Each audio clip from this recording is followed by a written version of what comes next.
Okay, let's see if everything is set up here for us to go. All right, I think that's it. So, dear believers, Muslims, peace be unto you. Assalamu alaikum. We begin. Bismillahir Rahmanir Rahim. Alhamdulillahi Rabbil Alameen. Wassalatu wassalam ala Rasulihil Kareem Muhammad wa ba'd. Alhamdulillah, we are happy to be streaming again for this particular installment in this ongoing series on the topic of Islam in Black America. The last live that we posted, we were really recounting some of the features or some of the lessons that we learned from our recent trip to South Africa. As a matter of fact, the details of the very nature, like the purpose behind that trip, I hadn't really gone into that yet. Inshallah, perhaps this Sunday we'll do a stream, if not something pre-recorded, to discuss what that was all about, because that's more of a bigger global piece. But we were definitely, or we were wanting to cover when we went live the other day, we wanted to cover some of the lessons that were unintended. They were unexpected when we just were guests of members of the actual nation. We were there for a conference because of an organization, but when we went to engage some of our colleagues and allies on the ground, there were some other things that was learned. And I felt that it was a nice point of focus, considering this series that we have, Al-Islam as a liberating force in the life of Black America. Not that we have a Black Islam or a Black nationalist Islam, but what is the relevance of the message? What lessons can we draw? What light can we discern or partake of as African Americans, as members of this very unique experience in this very unique time for the life of human beings on this earth? What lessons can we extract for the benefit of our life? And it was interesting because when I encountered, as I shared the other day, the members of that society, they shared with us how Islam had been, and it remains a liberating force for them as well. And there's some other detail, in the Africa. I remember, like in the 90s, the struggle with Mandela. A lot of Black Americans, a lot of African Americans identified with that.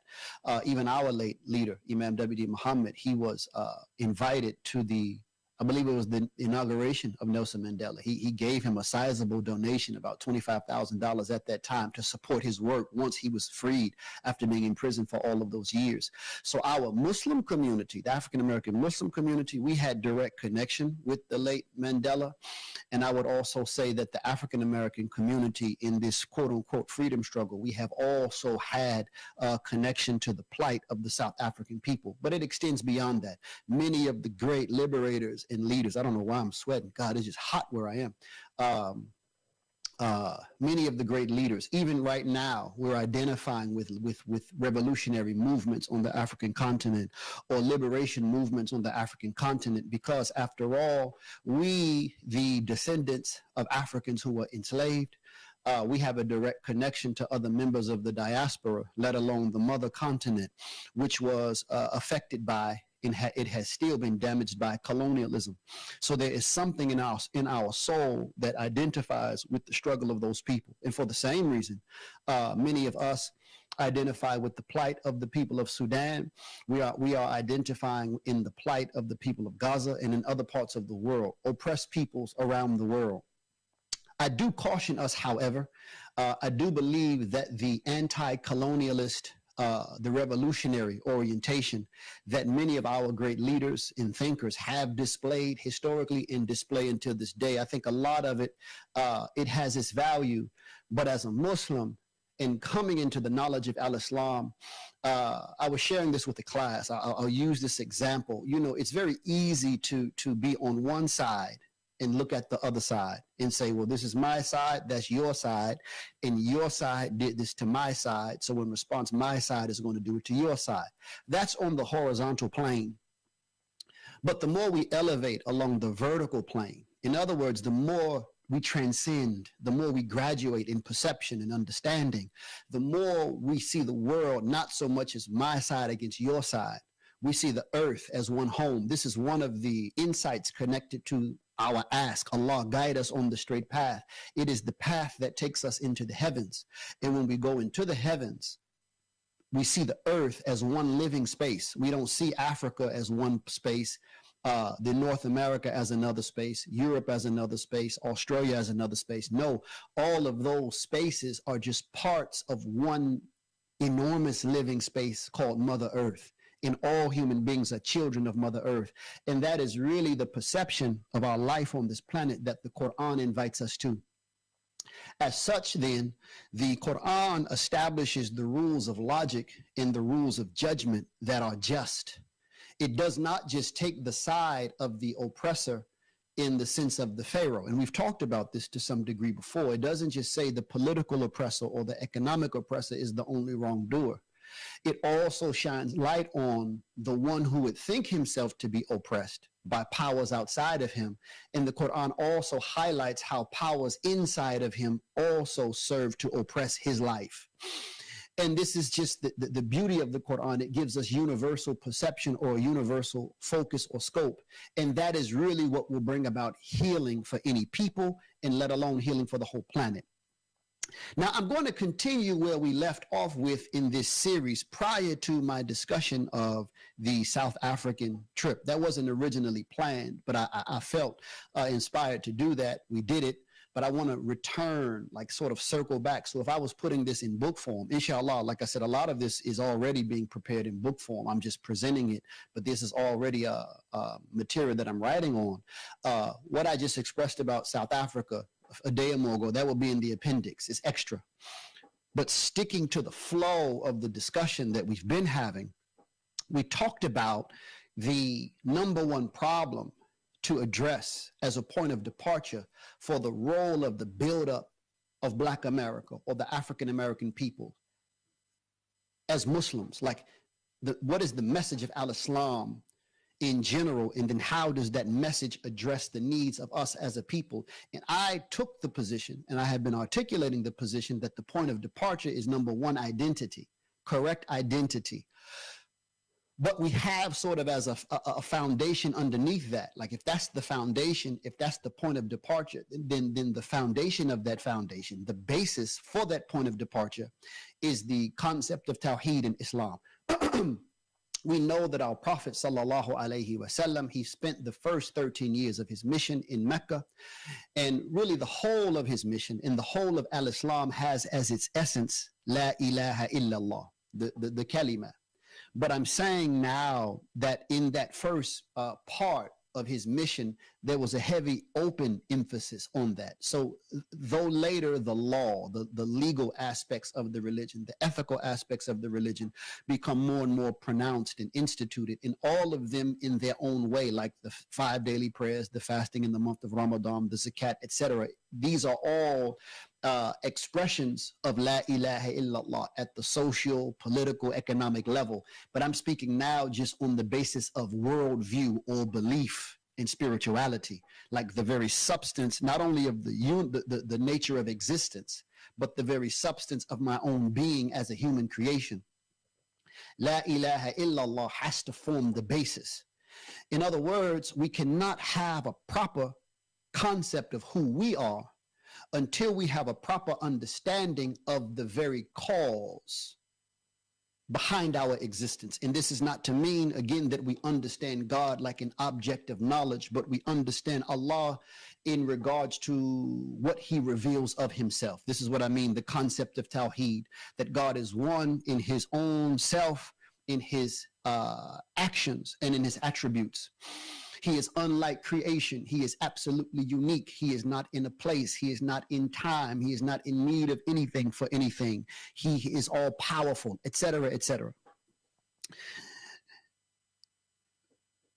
That being the case, the human being in relation to that one, the human being in relation to God, who possesses all of these attributes of perfection, as some have articulated it, our relation to him is as servants. Iyyaka na'budu wa iyyaka nasta'in. You alone do we serve. This is the description and the purpose of the human being that we all share, whether black, whether white, whether Arab, whether non-Arab, it doesn't matter. We all are created, as he says in the Quran, to serve him. So in relation to the true concept of Tawheed, like knowing who God is as the object of my worship and as the cause behind all existence, now I know how I am to live in relation to him and in relation to this world and in relation to other human beings. So this is so La ilaha illallah, the principle of Tawheed, is really the greatest force for the liberation of the mind and the spirit. And this is all throughout the Quran.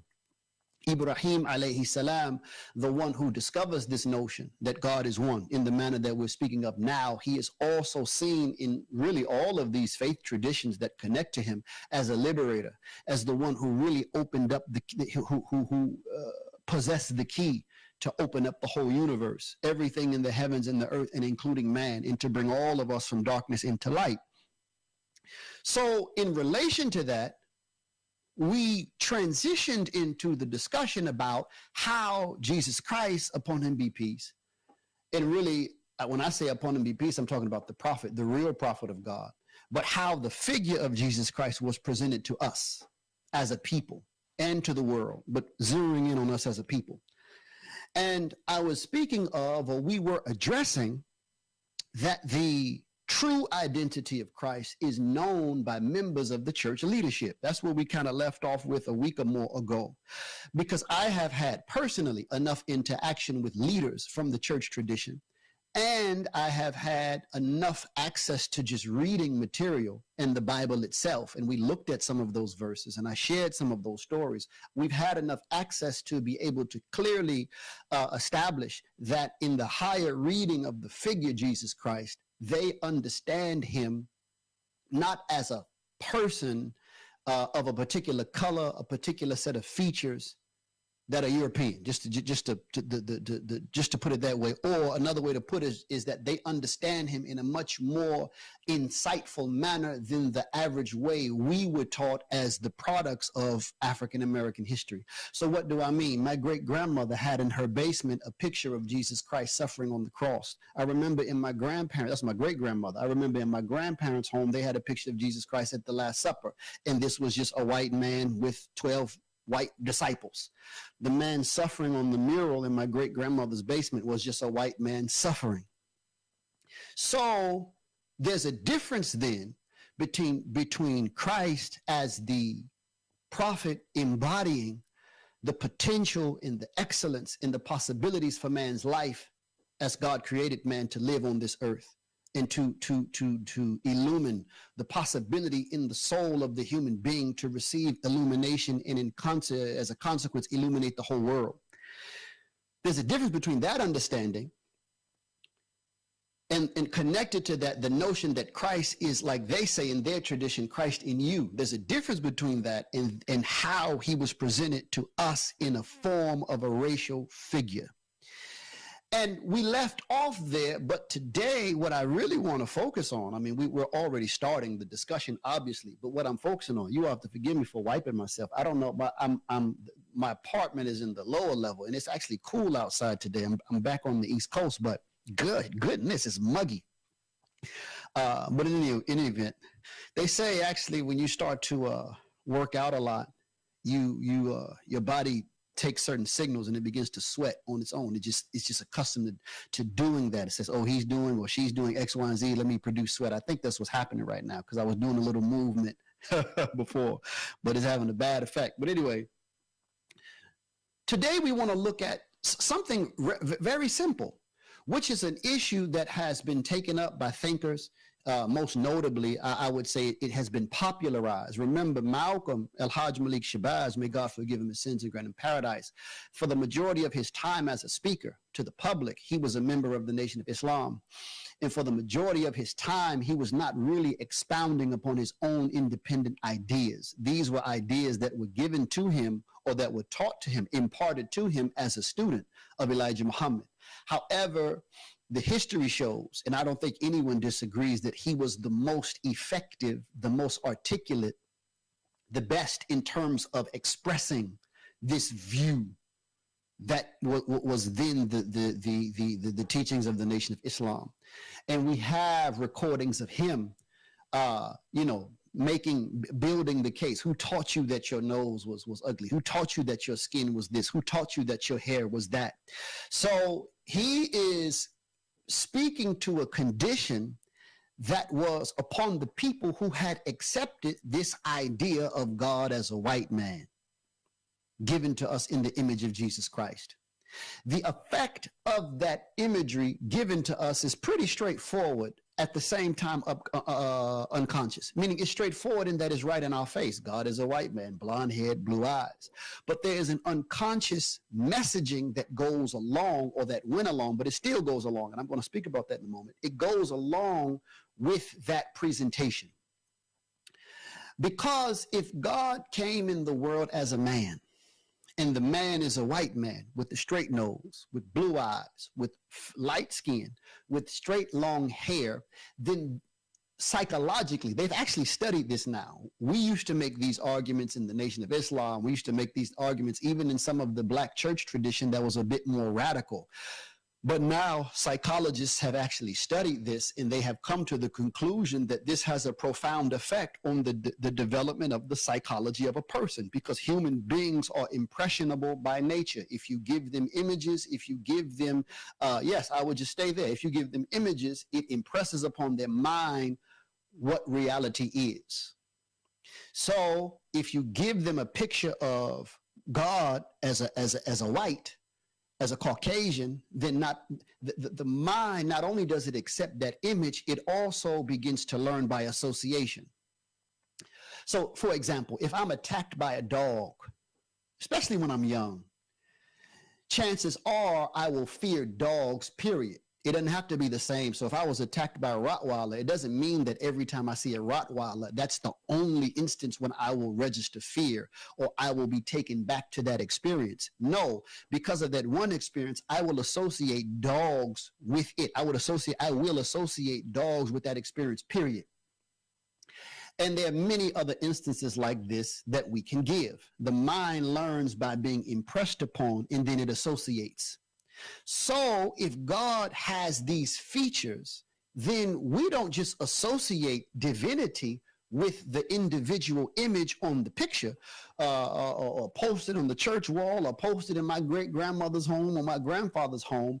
We also associate divinity. This is an unconscious psychological tendency. We will associate divinity with any creature, any entity, any human being that possesses those same features. Meaning what?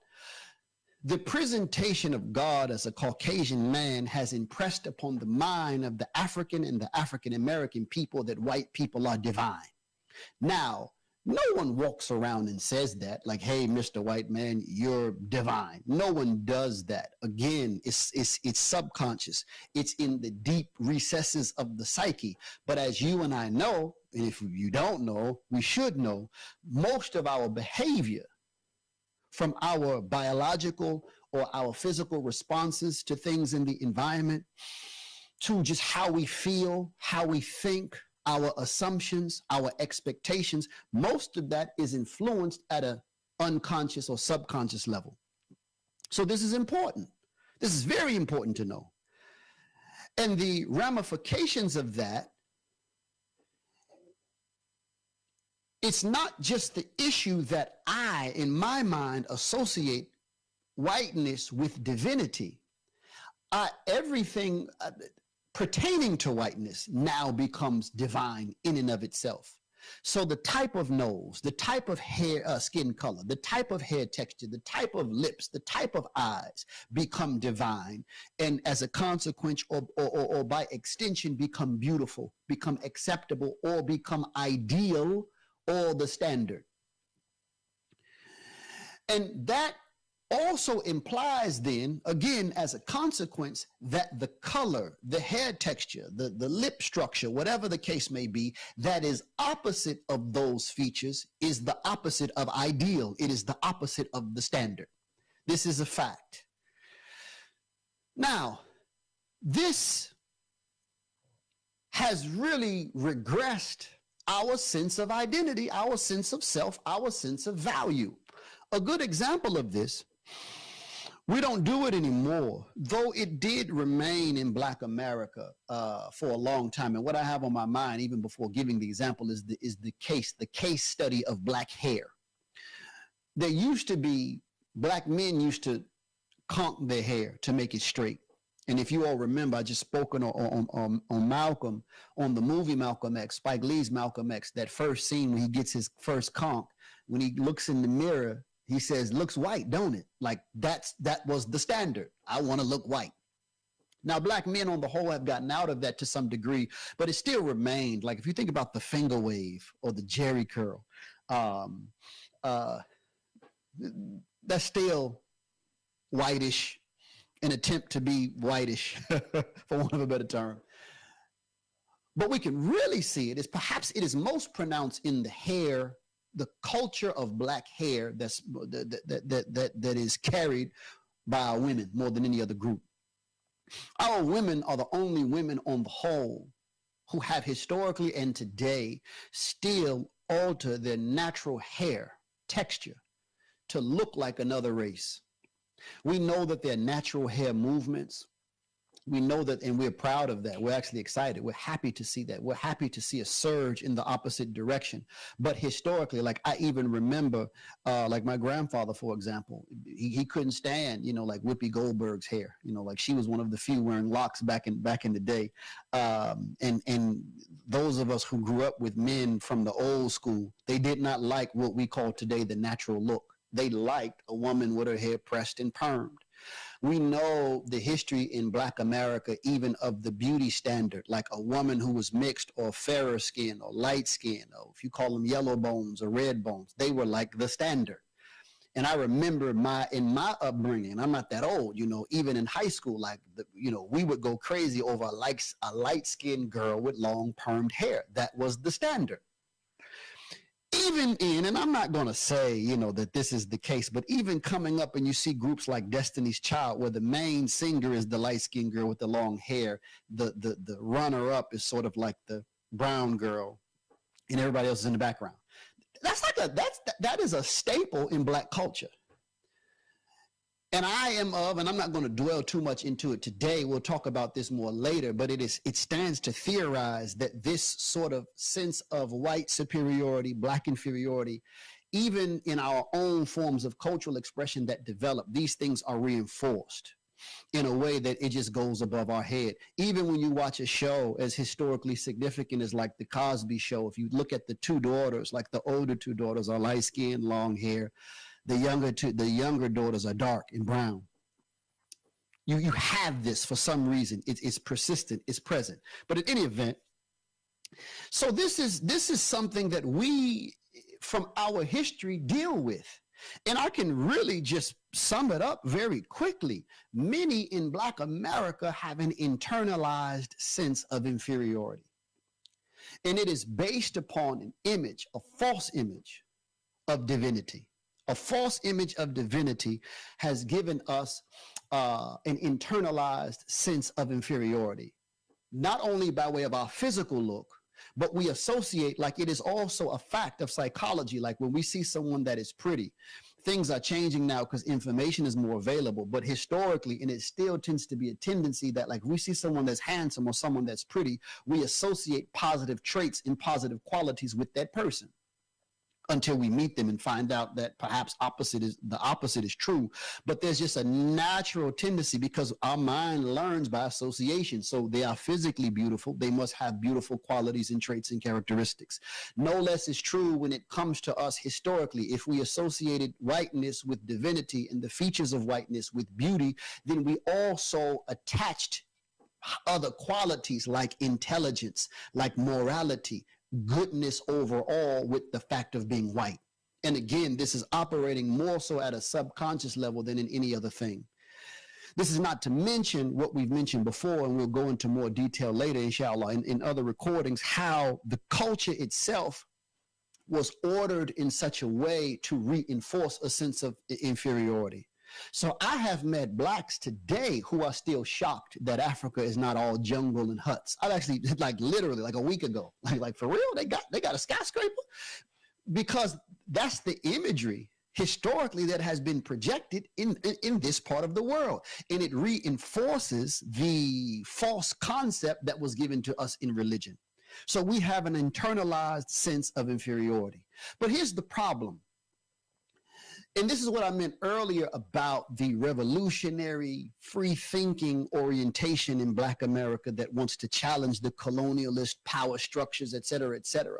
It is very easy for us to register the nature in which we have been victimized. It's very easy for us to see that. If you are identifying or agreeing in what I'm saying so far, we have had, you know, again, I mentioned Malcolm. We've had Marcus Garvey. We have even today guys like Umar Johnson, Dr. Umar Johnson, like everybody who's on that sort of page can identify in what I'm saying right now. Yeah, that's right. The white man lied and colonialists and so on and so forth.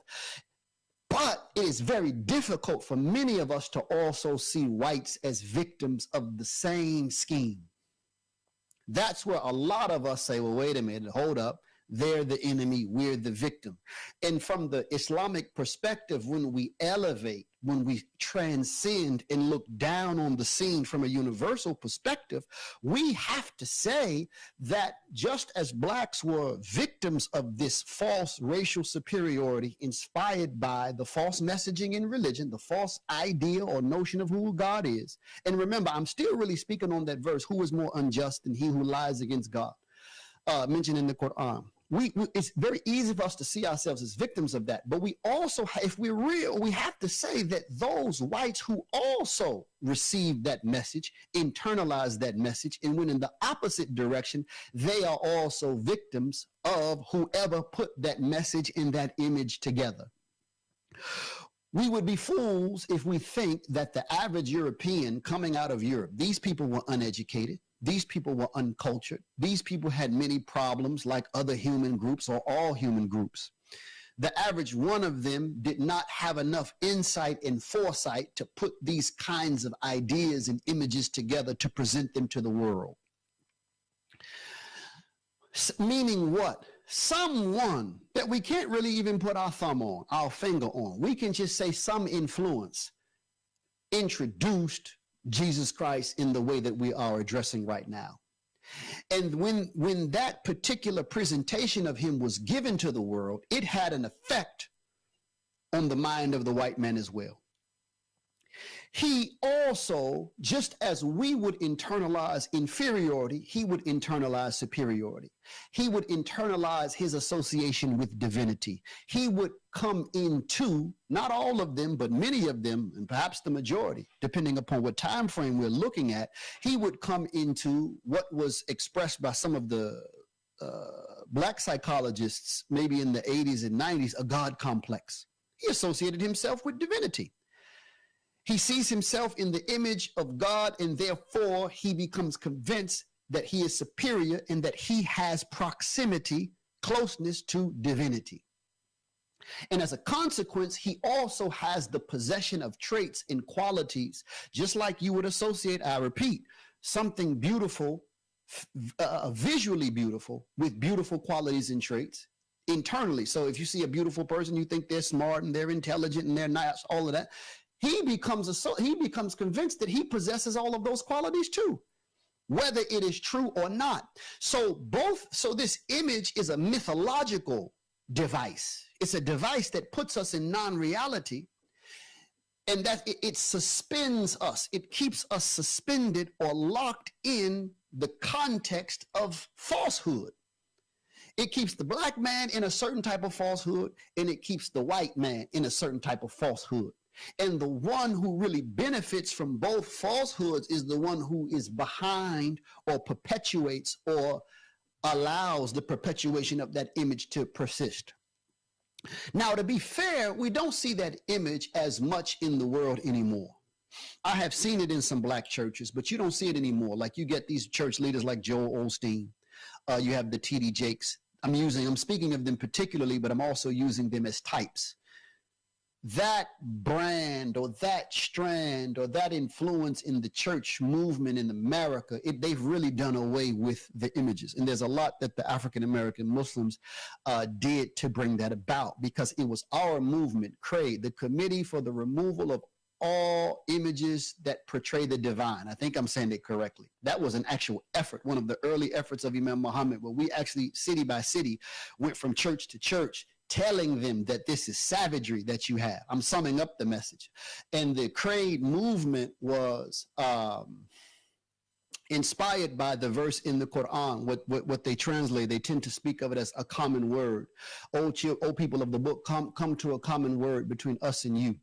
And that we worship none but God, we associate no partners with him, etc. And that some of us don't take lords from among others, meaning that we don't acknowledge that amongst your people you have a Lord that's over us. That's essentially what the white Jesus is. They are saying, or they were saying in that imagery, that their race has a divine being.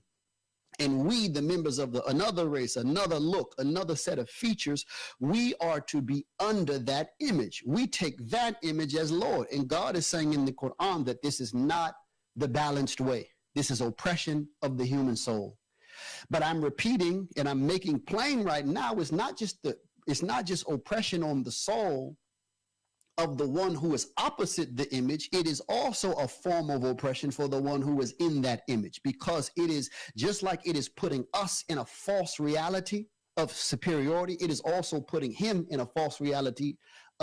Putting us in a false reality of inferiority. It's putting him in a false reality of superiority. Both are false, because I said at the outset, all of us are created sons of Adam, servants of God, and there is no superiority of one group over the other. That's the scientific reality. Speaking of science, it should be known that there are efforts today, even in the scientific community, to advance this falsehood. See, the devil that never stops. When you fight, you get hit, you maneuver. You don't just get hit and take it. You maneuver, you duck, you bob, you weave. The Satan is the same way. So the more we advance truth, the more he is attempting to advance falsehood. He wouldn't have introduced the falsehood if he wanted it to dissipate and be destroyed. So if he finds truth on the scene working against his falsehood, he's just going to bob and weave and restructure, reconsider, re-strategize to advance it. So we have books written now by respected intellectuals seeking to prove that at a genetic level, certain races are inferior to others.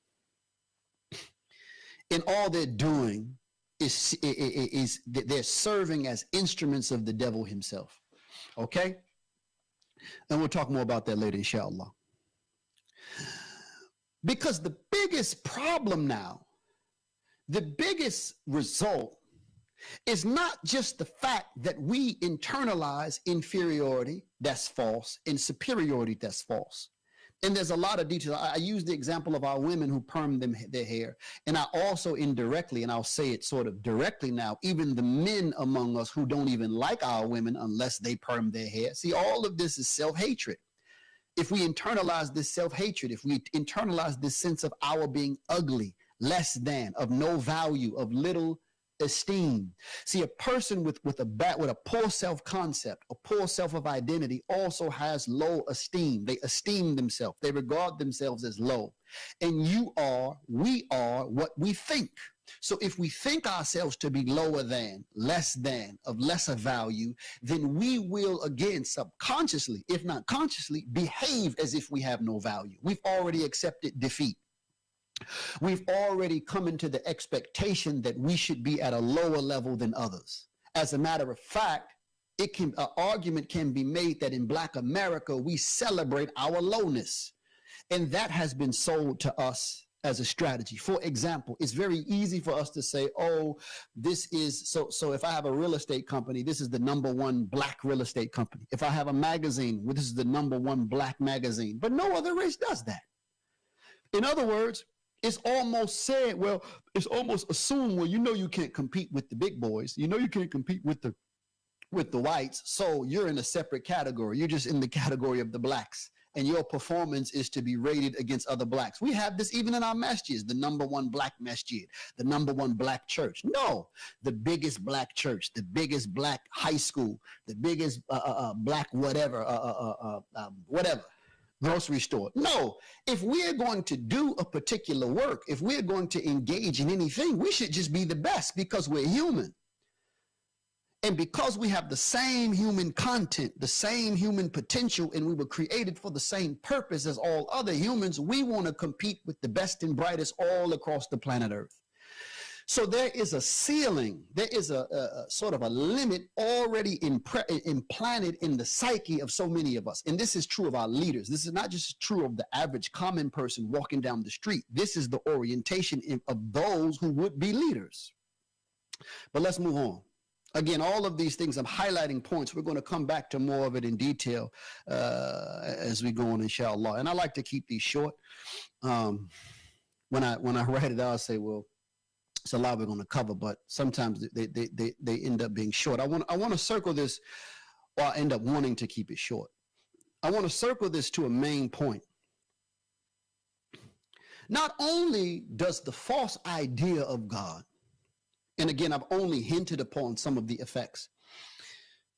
Not only does it put us both in a false reality, in time, what it has done, it has weakened, it has regressed, it has brought about the retardation of our moral sense, our moral intelligence, our moral sense. Let's start with the racist first, who thinks himself to be superior. Racism is a form of ignorance, and it is the doorway to deeper levels of immorality. If I think myself to be superior because I am white, then I have a false sense of my value. My value is not rooted in my human content. My value is based upon how I falsely regard surface level features. And if I'm not if I am not placing my value in my internal qualities, such as my character, such as my intelligence, I'm just assuming that I have these things by virtue of the fact that I'm associating it with colors and features, etc. Then chances are I'm not going to invest in, I am not going to cultivate, I am not going to think and think twice to consider and reconsider the very nature of my internal life and existence. Life and existence. I have a false sense of my value. On the flip side, if I have, look what has happened in the history of those of us who were revolutionary in our thinking. We came into a false sense of black power. We said, oh, the whites have the power, the whites have this. Say it loud, I'm black and I'm proud. And again, we lost sight of the fact that our superiority or that our value is in our humanity. And if my value is in my humanity, then that ultimately means whatever power I possess potentially and whatever power I actualize in reality is based upon that human value. And if I know that, I can respect that value and build upon that value. But if I root my value in, again, my features, then I'm building upon, what do you call it, a sandy surface.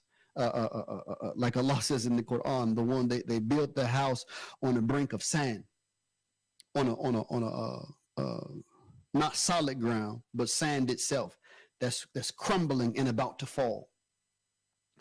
And we know that in order for my humanity to grow and to prosper, in other words, when I'm saying my humanity, I'm saying my intelligence, my creativity, what I can produce, it has to have a moral foundation. But false supremacy, either black supremacy or white supremacy, black inferiority, white inferiority even, it opens me up to an immoral frame. It opens me up to a frame of viewing myself and viewing the world that doesn't rely on moral strength. So I'll give you an example of this. If we studied most of the Black Power movements, many of the leaders in the spirit in the leadership was socially conscious, but not morally authentic, not morally aware. These were not really like religious movements. And one of the main things that broke into or that allowed for these movements to be destroyed was the weak moral fiber of many of the leaders and many of the members. This is even true of like movements in the Nation of Islam. By the time we get to the late 60s, early 70s, many of the people were coming into the Nation of Islam not because of the message. They saw the airplanes and the stores, and they saw the farmland. They were just attracted to the material achievements and the fact that, yeah, this is black power, let's join. They were not people searching for God in their core necessarily. I'm not saying this is true of all of them, but this is for example, Imam Muhammad, he addressed how this was a change in the spirit of the nation. When he was a boy in the 30s, these were people who literally just believed that these teachings were real, and they were devoted to God even though they had an idea that we don't accept, they were moved by a moral force. Later on, the influence differed.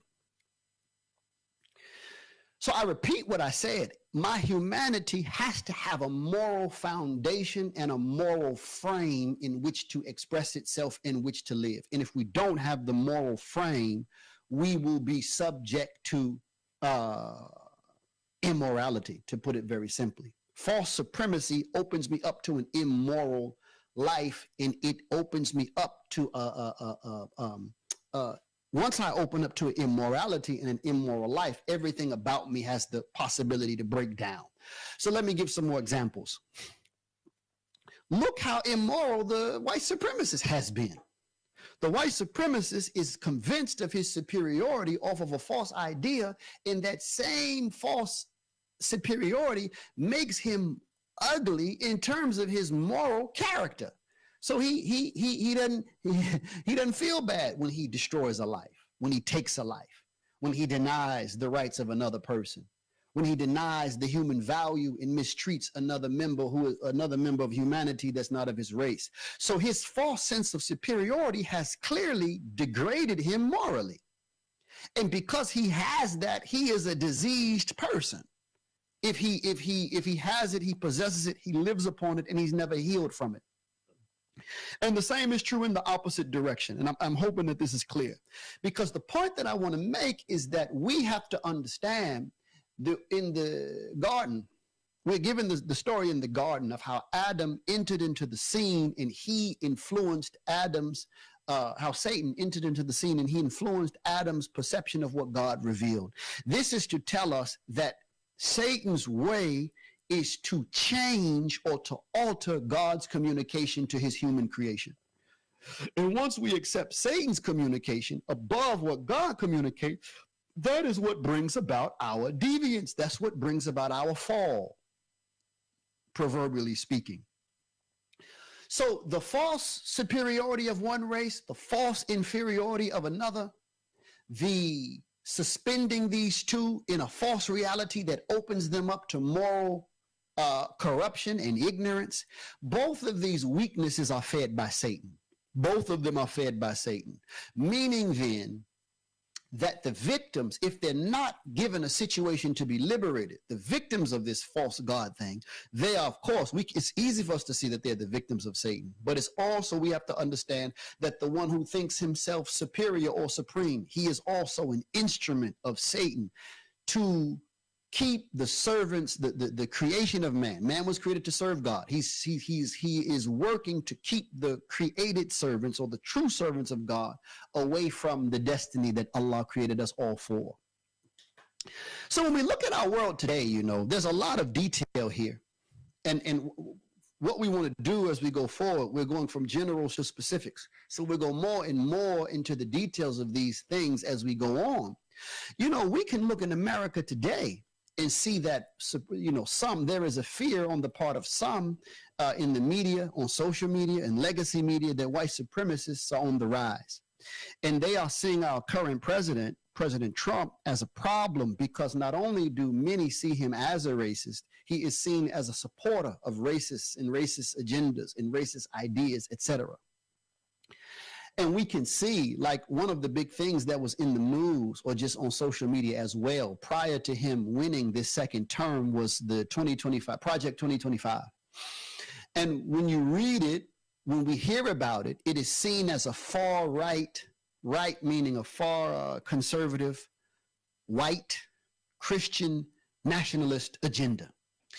And I listened to the individual who takes the responsibility for framing the 2025 project from the Heritage Foundation. I tried to be somewhat scientific and just listen to see. And so I heard him out, and he represents a movement, a thought trend, a thought pattern, and a trend among a certain segment of the American population that are dead set on the idea that this nation has gone in the wrong direction, that they need to take this country back, and they are seriously strategizing for America's future. So these are men of serious political will and serious political vision. They're serious thinkers. And I'm not saying that I agree with their ideas or with all of their ideas. What I am saying, however, is that they do possess a certain degree of fortitude as it pertains to achieving or going after and reaching what they say that they believe in. And they will not say this verbally. At least I haven't read it as yet, but they do believe that the freedom afforded to what I call the minorities, the blacks, the browns, whatever else, it has served as a threat. It has threatened. It currently jeopardizes America's future.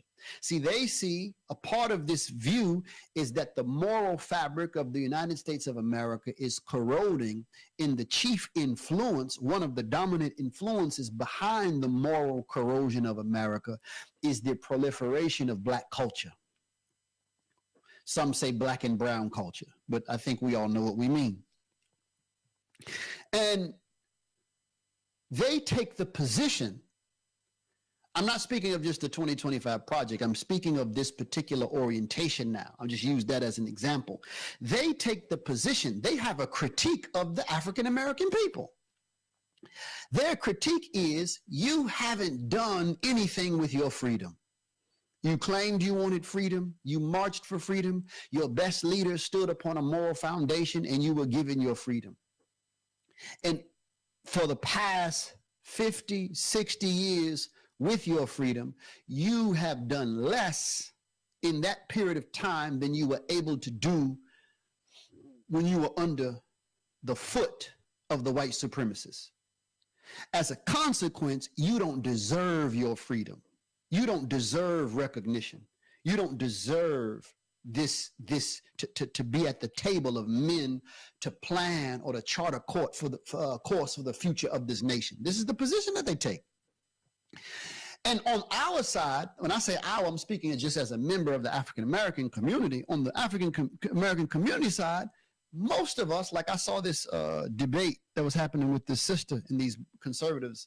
The common expression on our side is, look, existing structures, policy, practices, et cetera, have been in place to hold us back. So though we were given such and such freedoms on the books, and though we have been able to elect so many officials, there are still structural hindrances or obstructions in place that keep us from actualizing ourselves. And the same white mindset will say in response, that's not an excuse. Because when that white racist, even when that supremacist, when he looks at himself, he says, we didn't just come here and automatically become the leaders of this part of the earth. We had to earn it. We had to travel here. We had to navigate the waters to come here. We had to subdue and defeat or overcome the native populations. We had to subdue and overcome and tame the wilderness, the actual natural wilderness. Hell, we had to enslave you all. We had to overcome generations of challenges to become the superior ones. So we don't accept your excuse of structures. There's always going to be structures in place. There are always going to be challenges in place, but we don't see in you all a will to even stand up and meet the challenge. You don't deserve freedom. So this is the now both sides, in my opinion, are lost. Wal asr innal insana lafi khusr. إلا الذين آمنوا وعملوا الصالحات وتواصوا بالحق وتواصوا بالصبر. Powerful surah. I'm not going to go into it. It just came to my mind. But man is in a state of loss down through time. He has to have faith in what God has revealed about himself, God, and then everything else God commands us to have faith on. He has to be committed to the deeds of reforming the world, and he has to be devoted to truth, mutually supporting the cause of truth and reality, and he has to be devoted to patience. And from an Islamic perspective, we have to say that both sides, today now, because what am I saying? I'm saying the President Trump is not the problem. He is a product of a moral environment of the United States of America. In other words, in another time, in another circumstance, his spirit, his presence, his mind could never rise up to the leadership of this nation or any other nation that God put on the earth. So persons like him and influences like him only become prominent when the moral fiber of the society reaches a certain quality or kind or caliber. That's just a fact. This is a historical fact, actually. So from the Islamic perspective, we have to be able to read the signs of the time. We have to read the flow. We have to read the spirit. We have to read the nature of the soul of this country. And the real argument is from our position is that the spirituality of the American public has been poisoned years ago, decades ago. And the basis for that poison, like in a concentrated form put, and it has been allowed to dissipate or disseminate or disperse in the spirituality, it began with this false idea of who God is. It was used on the surface to subdue us, but the shaitan, the Satan, actually used it not only to subdue us, but to also subdue those who we think are subduing us. Blacks, the meaning is not only used to hurt the blacks, it was also used to hurt the whites. This is a fact. So what is the best hope for our future as we bring this to somewhat of a conclusion? The best hope for our future, this is the Islamic contribution. We have to focus on building upon our human capital, our human strength. This religion shows us what the correct vision of the man is, of the human being is under God, and Allah gives us all of the tools necessary to cultivate the internal life of ourselves. So we have to accept, and this would be my message to African Americans, African American leadership. This is definitely my message to the Muslims. We have to accept God's call to be responsible for our life and contribute to the progress of the world in general. But in particular, if we live here in the United States, then it is absolutely necessary. It is non-negotiable that we have to accept the responsibility to contribute to the betterment of the United States of America. And I hear what some of us say. You all send me the comments. Why would I want to save America? Why would I care about it? They did this, they did that. Because you live here. Because my foreparents, our foreparents fought and bled and died here. Our life is here. And if you don't identify in that history, you say, well, that's just a few hundred years. We go back to Africa. Then go back. It doesn't make any sense. I wouldn't be with a woman I don't like. Like, oh, I hate this woman, but what's for dinner, baby? I'm out. If we just can't get along, she don't love me and I don't love her, I'm gone. I'm down the road. Her cooking ain't that good. So why are you here? If we cannot identify in the fact that this is our home, this is where our future is going to be, then you shouldn't be here. If you are going to be here, then you have a moral obligation to contribute to the betterment of this land, especially if you come from our history. Because if the system collapses, if the system is destroyed, if the world goes into chaos, it is going to collapse and fall and be chaos on your head worse than any other people. Because we as an African American community now, we don't own any supply chains. We don't own any banks, not systems. We may have this one black bank in Atlanta or something like that, but we don't have a chain. We don't have any of the pillars that support and hold up this society. any of the industries that keep this or that city in operation. We are, in terms of economics, in terms of politics, in terms of policy influence, in terms of even the direction of the sciences and the academy, we are the worst off when it comes to efficacy or power. We don't have anything. So if the system collapses, we will be the first one to suffer. From an Islamic perspective, though, the way of Muhammad the Prophet, praise and peace be upon him, is not to overturn the world.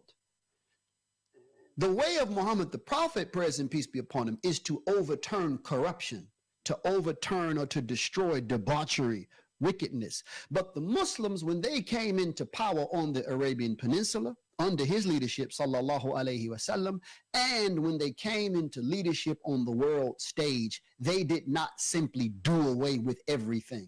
On the contrary, they embraced the best of what was already established in the world.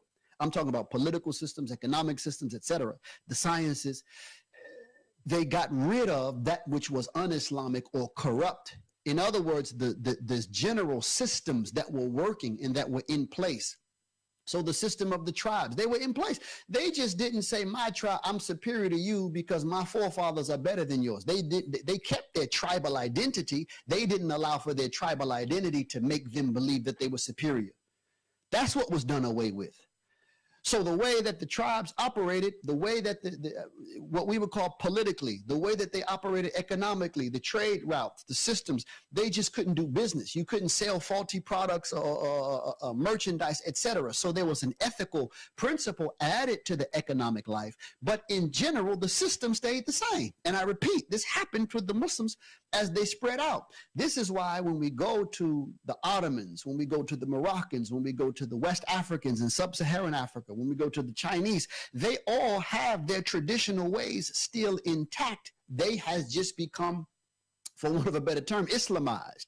That which didn't agree with al-Islam was done away with because of moral considerations, but that which was a working system of the people remained intact. So if we are going to be here, I don't know where we're getting this idea from that as Muslims, somehow we have to just overturn everything. That's just insanity. Number one, it can't be done. That's not even the way the world works. Even I'm mentioning Muhammad the Prophet, it has never worked that way. Every group that inherits the land after another group, they learn, they build upon what the previous group had. The Muslims did the same. And the Muslims, the beauty of Islamic history, especially in those first generations, they did not come out into the world as conquerors, despite the way the history is retold or represented to us. No, they didn't come into the world simply as conquerors. They came into the world as a liberating force. So Muhammad the Prophet, praise and peace be upon him, he is the one whom God says was sent as a mercy to all the worlds. He was the one sent to bring man from darkness into light. And that remained, and it remains as a mission with the Muslims as long as we're here. So what am I saying? When we look at the landscape of the United States of America, we shouldn't even see the white supremacists as the enemy. We should see the disease of white supremacy as the enemy. And we should see the Quran and the prophetic tradition as the healing for that disease. This is what actually happened in the real history of the Ummah. We shouldn't see the capitalist who's just devoted to making money as the enemy. We should see that disease in his heart as the enemy. In other words, as Allah says in the Quran, وَجَاهِدُهُمْ بِهِ, make jihad against them by way of the Quran. Struggle against them by way of the Quran. Work against the forces of falsehood, corruption, and evil by way of the Quran, by way of the truth. The truth. That's what our job has to be. So there's more. I actually have a lot more. I have about another half hour, but I'm going to wrap this up because I have to go. But alhamdulillah, I want to, when we pick up next time, we're going to speak about the role of the black. I really started it, but I'm going to pick up with what we were just saying about the role of the African-American Muslims here in America and just the role of Muslims in America, but still on this subject. So inshallah, as always, I thank Allah for you all. We appreciate your support of the channel. Everything that all of your support, it goes a long way. And we want to express our gratitude, and we ask Allah reward you all for your contributions. And we ask that Allah protect us, forgive us our errors, our shortcomings, and to protect us and guide us always until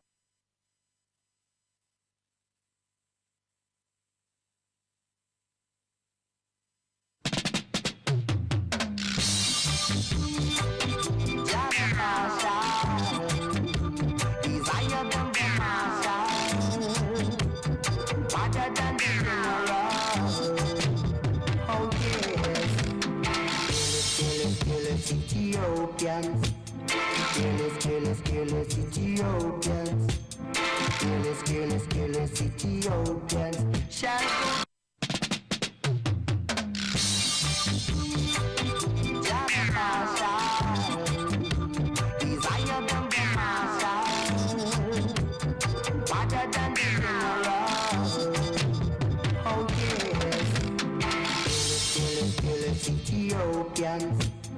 Ethiopians, careless Ethiopians, careless Ethiopians shall go down in a Babylon, shall go down in a Babylon, for them about to go bribery. Some men worshiping vanity, many in high places, yes, they left many evil traces. So I say, careless Ethiopians, careless Ethiopians, careless Ethiopians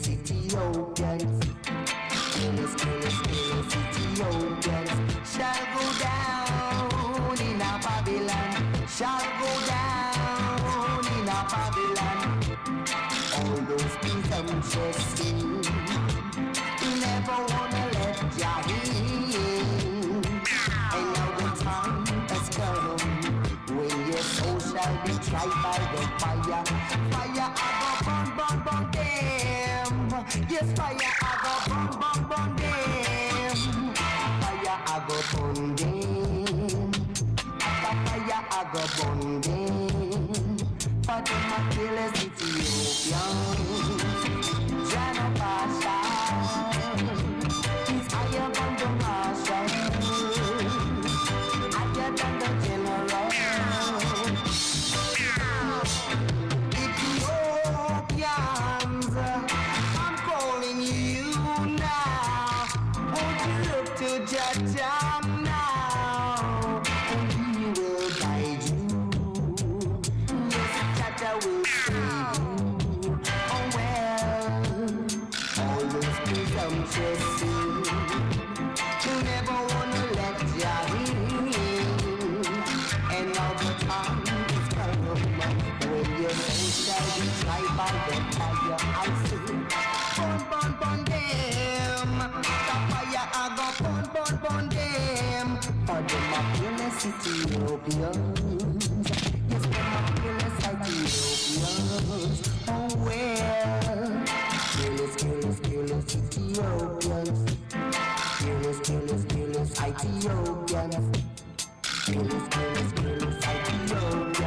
shall go down in a Babylon, shall go down with a Vatican. Yeah, Papi make Jaja in no passion. Yes, in no passion. You are careless Ethiopians. If you are careless Ethiopians.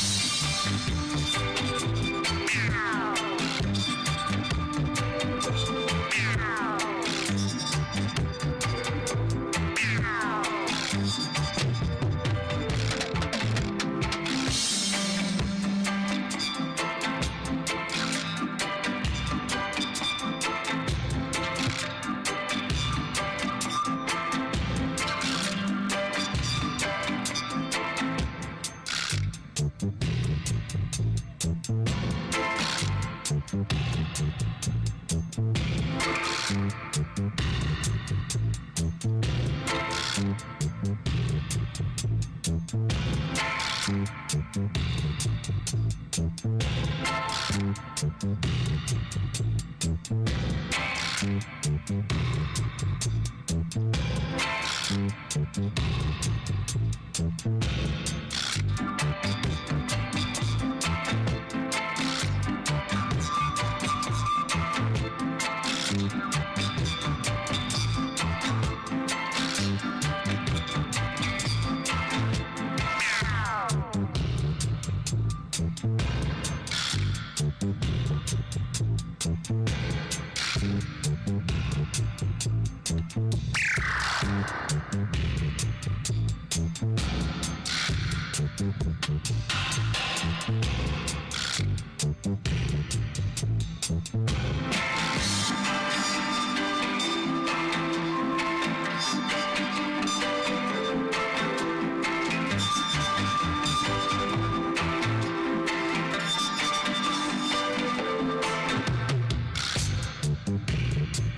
are the last days. Rise up, change your ways. This is no time to get. These are the last days. Rise up, change your ways. This is no time to get. And mercy, oh, beyond to kill the Ethiopians. They join up with the dragon and I fight the lion. I say, oh, beyond to kill the Ethiopians. Surely shall go down in a Babylon. I say, oh, beyond to kill the Ethiopians. Who join up with the dragon and I fight the lion. I say, oh, beyond to kill the Ethiopians. Surely shall go down in a Babylon. They spread the room and telling lies. Them a Satan agent. Rebel against the Almighty commandment. We never hear them a fight against the poverty. And they never hear them a fight against the queen of Babylon. Them don't have no vision, though them born with sight. Always in the darkness and never see the light. I say, oh, beyond to kill the Ethiopians. Who join up with the dragon and a fight the lion. I say, oh, beyond to kill the Ethiopians. Surely shall go down in a Babylon. I say, oh, beyond to kill the Ethiopians. Who join up with the dragon and a fight the lion. I say, oh, beyond to kill the Ethiopians. Surely shall go down in a Babylon. The wrath of the king is like a roaring lion. If you provoke him to anger, that's a destruction. Fire go burning at the Armageddon. Some a go and hide, but there will be no place to run. The whole of Babylon wall a go tear down. I say, oh, beyond to kill the Ethiopians. Put him up with the dragon and a fight the lion. I say, oh, beyond to kill the Ethiopians. Surely shall go down in a Babylon. I say, oh, beyond to kill the Ethiopians. Put him up with the dragon and a fight the lion. I say, oh, beyond to kill the Ethiopians. Surely shall go down in a Babylon. I know strong the devil strong, I just fight to my fight. But that make the hidden them a buck and them a bite. But don't get confused by their delusion. Don't get corrupt by their pollution. Ethiopia is our destination. The land you will find purification. I say, oh, beyond to kill the Ethiopians. Put him up with the dragon and a fight the lion. I say, oh, beyond to kill the Ethiopians. Surely shall go down.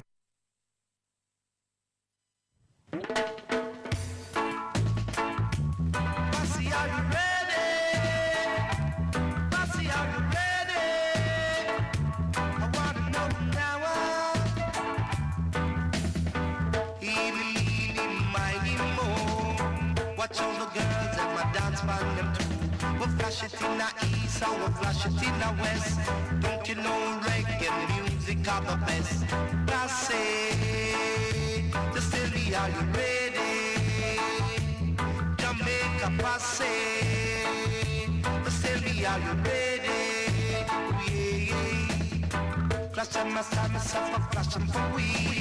Hey, the people I want we style. Flash it a yard down, flash it abroad. passe. Just tell me, are you ready? London passe. Just tell me, are you ready? Strilly wop, strilly wop, strilly wop wop.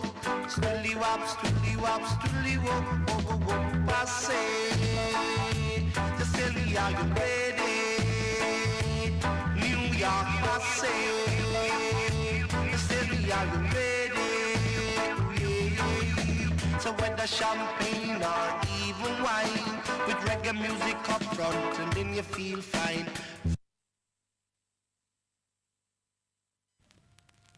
Touch me in the morning, then just walk away. You don't have tomorrow. Touch me at yesterday.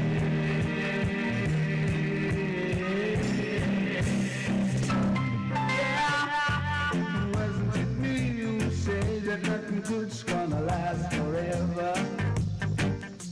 And wasn't it me who said you'd just be glad for the times together? It must have been hard to tell me that you're giving all you have to give. Can understand you feeling tonight. Everybody's got their right to live. Well, I can say goodbye in the cold morning light, and I can watch love die in the warm of the night. If I've got to be strong, don't you know I need to have you tonight? When you're gone, know I need to have you. To that and drink away your hands and touch the morning. Whoa, yeah. Then just close the door. No, leave me at the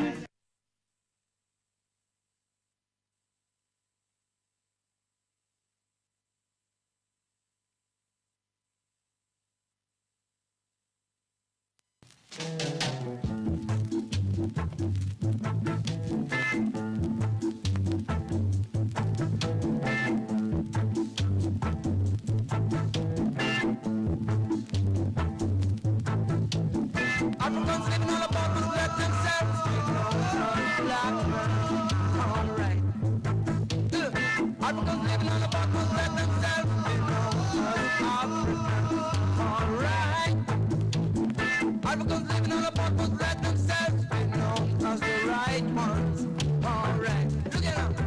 African descendant, we all African descendant. Yeah, yeah, yeah, yeah.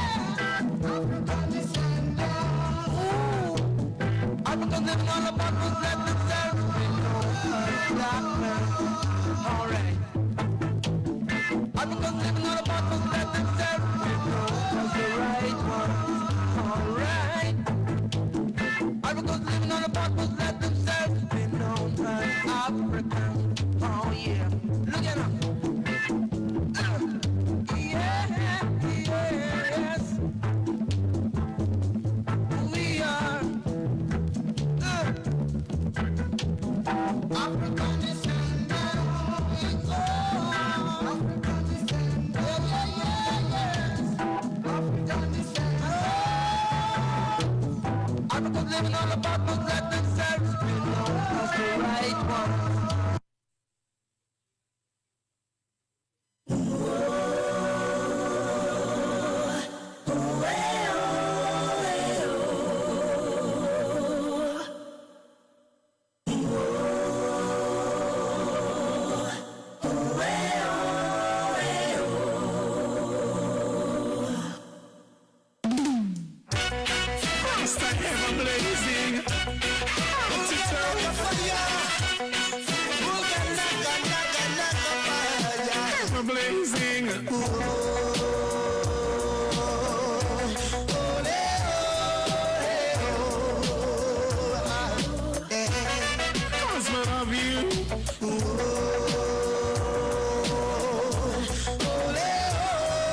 Africa, we cry for you, cause we love you. Africa, we want to go. Yes, Africa, we want to know. yes. Africa, we want to go. That's where we're from. And I, we want to know. Yes, I want you to know. Africa, I as a Rasta wanna go. Where judge of blessings always a flow like Moses. I as a Rasta must always glow from my head down to my toe. I said the high on the mountain of Kilimanjaro is the cool of the breeze and the more we chant. Dirty on Babylon of field please. Zimbabwe, Kenya, Ethiopia, South Africa. Yes, we're coming, oh. Try. Yes, I tell you, you think I joke, you think I lie. Come here.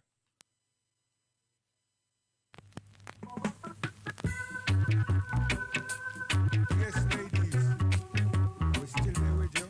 Reggae Bible, our come on, say Aisha. Listen. You're heading for the mountain to find a place to hide. You're running away from loving. Oh yeah, and that could not be right. Oh yeah, soon you'll find the answer. Yeah, then you'll start to cry. Oh yeah, when there'll be no loving. Oh, right by your side, keep on singing now.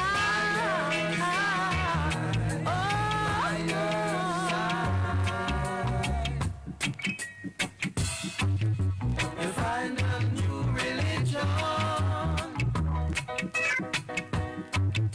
You think will suit you right, while your brother's hard at working. You'll be sleeping all the time. Oh yeah.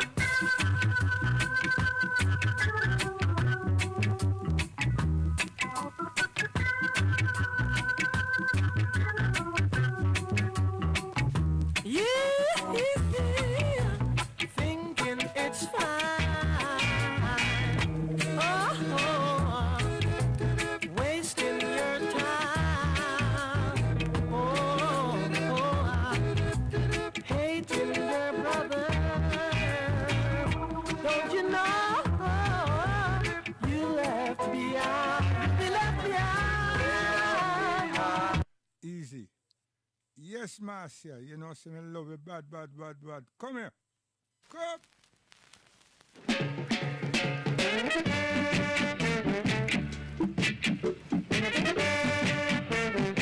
Put this in your pocket and run. No mistake. Though the road is rough and rocky, and you may stumble on your journey,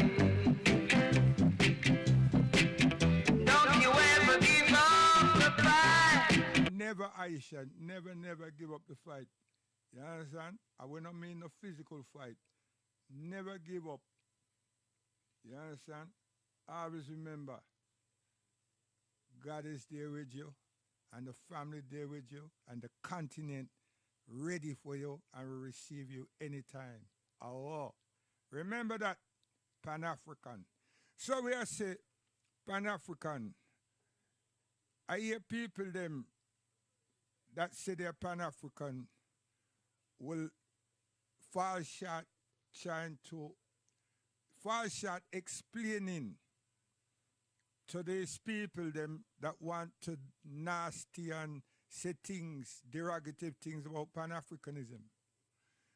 And the whole thing is this: if them realize it's about unity our people, not just us in the diaspora, us home on the continent, but all of us globally, because colonialism has affected all of us. Supremacy from the colonial Europeans have affected all of us. So Pan-African is a unification of us recognizing freedom of our ancestors so we can embrace a freedom, we who are in the diaspora, based on our ancestors' freedom, culture, and intelligence. The solidarity is not the solidarity that people are talking about today. It's a liberty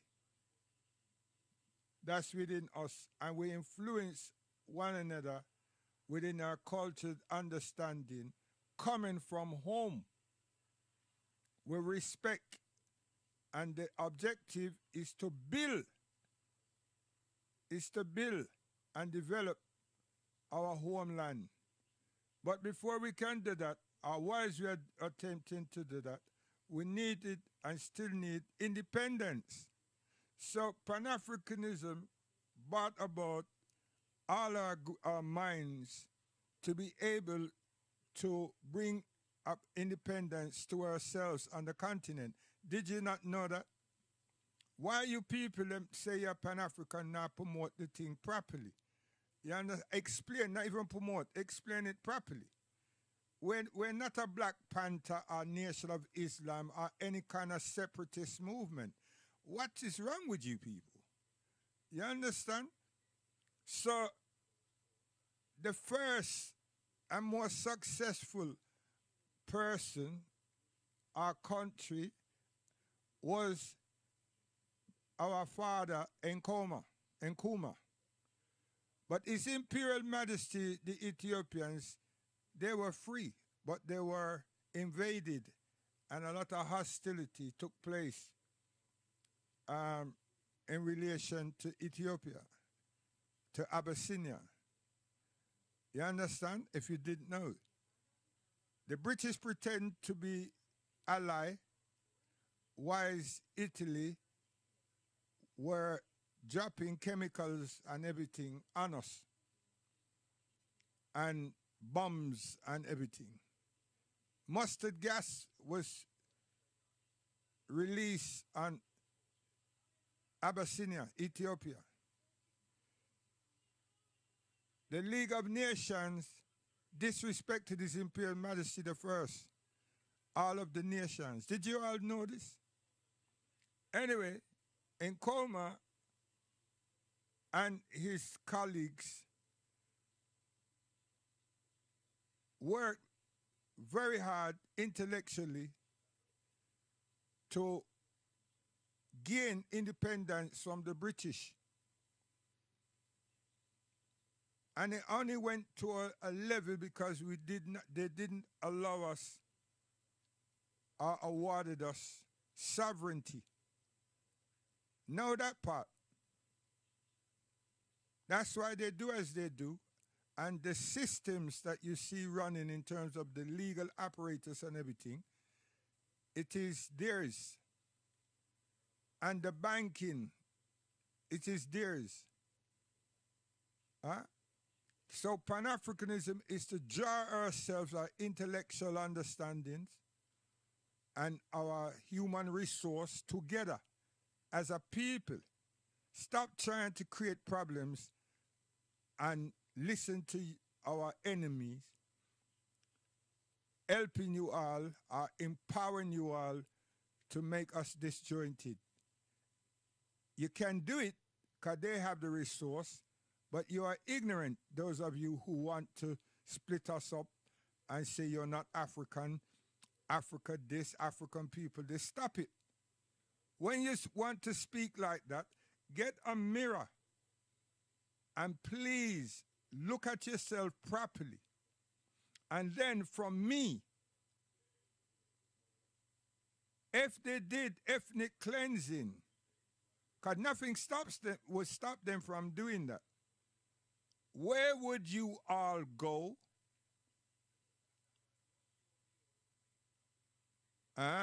Never thought of that, did you? Okay. So, Marcia, Aisha, come again. Listen to me, man, because I'm going my school days. Come here. Leroy. We all around. Yes, we all around. You're feeling to yourself, you've got all the more. You know how hard and how much lives and how much of us were exiled because of our integrity. Do you know what happened in Rhodesia? Do you know half the story, if any of it, or the history, not story, of Sudan and South Africa? Wake up. Do you know anything of Egypt beside the pyramids? Wake up. All you do is create a lot of disgruntled arguments like a spoiled child. And I mean spoiled. Because a child that did not bond with his or her mother and father or have any bonding, which they should automatically, the child become unruly. And we have a tune called Unruly Picnic by the Mighty Diamonds. You understand? Because we weren't there. Or we were there, but we weren't paying attention and supporting that child. Do you know how many children that speak so many different languages in an English-speaking country as well? And that's because of the environment. That's not because of no rod and no abuse. You're lacking sensibility. Not sensitivity, sensibility. You're hyped with ego, hostility, and maybe you're getting some pittance. Is that what you're doing? Selling your souls and your minds for a few more dollars? Why weren't you there for George Floyd and many others after him and before him? Why weren't you there for the recent police intrusion into people's houses and shoot them dead? Women. Why weren't you there? Stop the nonsense. And stop disrespecting Martin and Malcolm. What are you doing that for? Get a passport and make sure you put yourself down as an American citizen or an American subject. Because when you go out, they may not let you back because you're breaking their rules. And go and visit Africa. If the mosquito bites you, don't scream out, man. It is the world we live within. So if you prefer America more than anywhere else in the world, that's your own prerogative. There's no problem. But I will tell you, you will get bitten by a mosquito. Them not gonna look upon you and you see that you're an American and them not gonna bite you. You can see you're American a little more, 1 million times. Them gonna chop. You understand? So behave yourselves. Behave yourselves. Pan-African and doing nothing. And that brother who call himself whatever him name, that's a fraud with him school and whatever. It's no school. The conversation, the word is that I'm building the Pan-African Marcus Garvey Rare School. That man is not the Pan-African leader. Pan-African don't have a leader. Everybody is a leader. You understand? Everyone is a leader because we have to lead by example and we have to have tolerance and behavior and work for the development of self and others. First, the continent, but we have to develop with self because we are the greatest resource that we have. You understand? That's what we have. The human resource. I'm not thinking about gold and diamond and reparation. We're not thinking that. We're thinking about development. And right now, and for many years, we did upon that political turnaround. Huh? You understand? Because these are the obstacles that the colonial put in our path. You understand? Yes. So watch it and be careful that you're stepping into doo-doo. Nobody not going to help you. You're too old.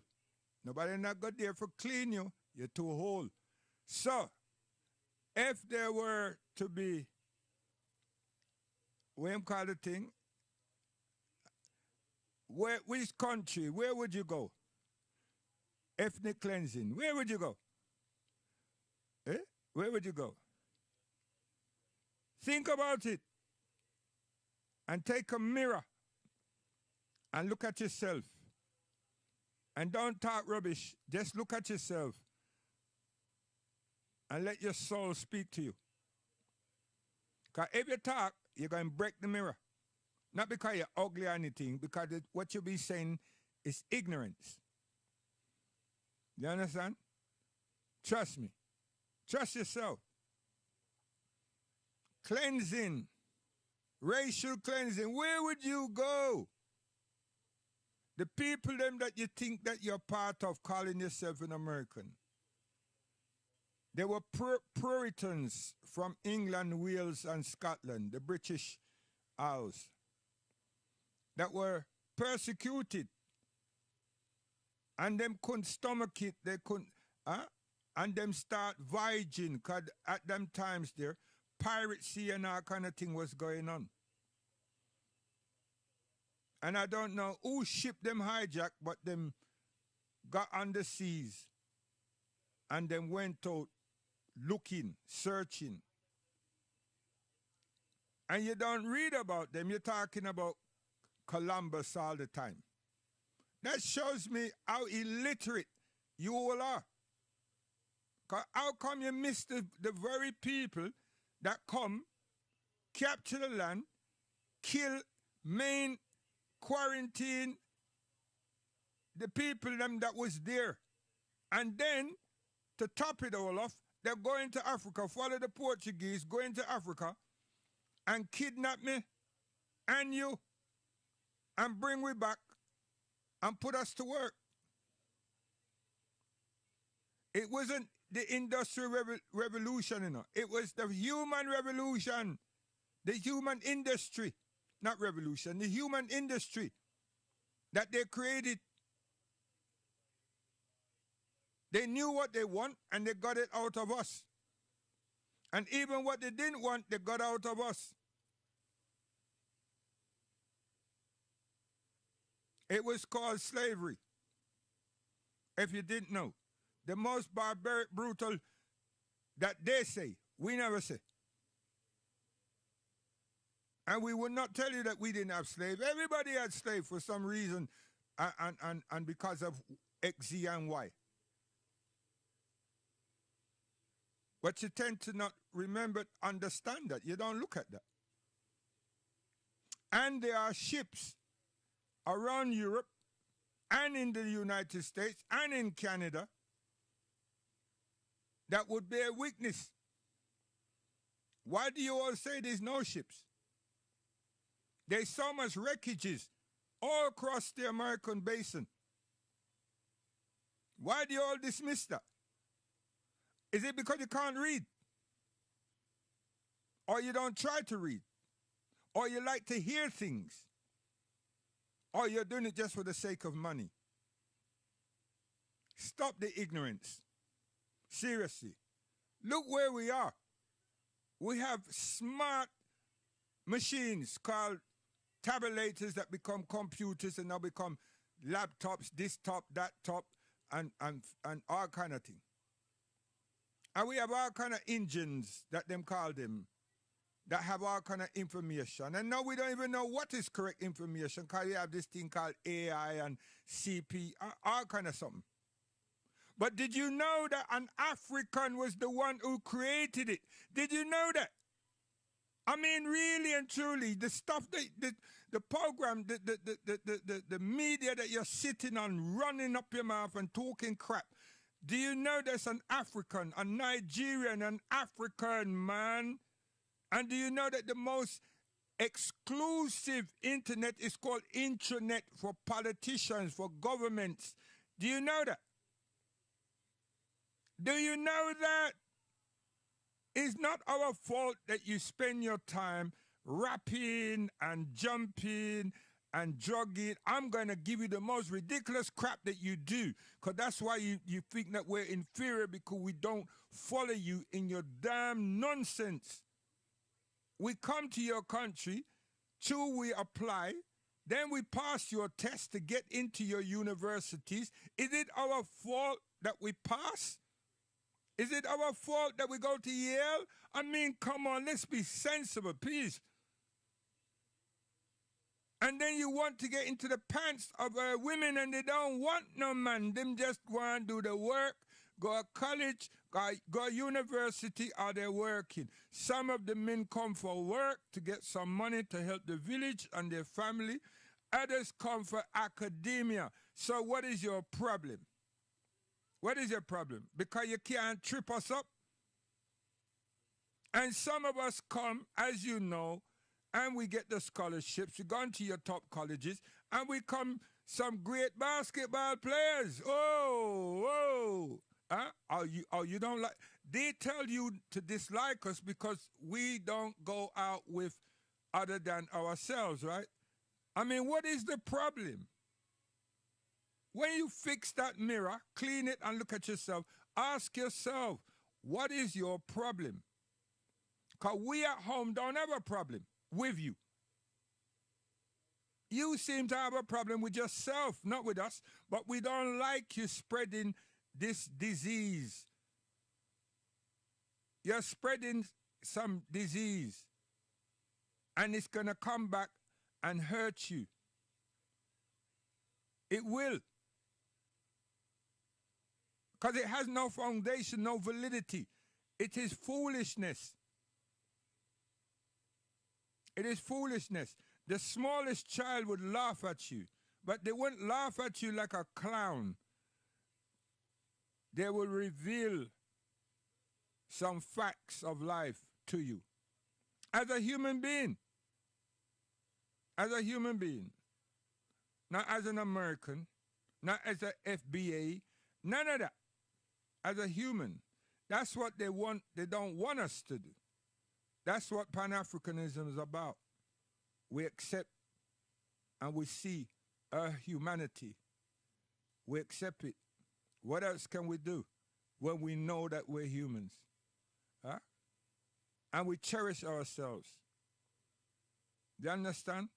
So we don't have to build fences and walls and create all kind of proxy wars. And, that's what these other people, that's our enemies, that's what they do. They teach us another disease called racism, traumatize us, traumatize our children, so our children don't attend academia with a sober mind. They're always afraid. They nip them in the bud. If you was to take time out and come across Europe and see who in the last 20 years, what ethnic group is leading the fields in academia, in the sciences, and in mathematics. This is not to show off, please. But when you do that, then ask us, look at yourselves. Beside hip-hop and all that stuff, what are you doing? We can promote ours in a hostile environment, in a racial environment, because we have learned how to put that race bullshit aside, and we're learning more and more. Because it's their disease, it's not ours. They use it to entrap us. Even though we know they don't like us, what the hell are we doing? Sitting down, spending time, educating them how to disfigure us. It is God that we fear, not man. Stop it.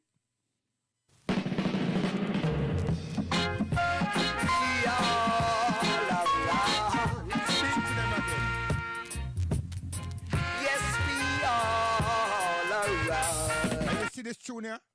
This tune here was written, developed, rehearsed in America. Studio called Clock Tower. Give thanks to Ayrton De Silva and the man them. And then brought back to Jamrock and give it the proper engineering. You understand me? Yo, we never did that as no man, we did that as African people. You understand me? Yo, talent is free, you know. Expressions are free. You understand? Okay, stop it. Listen.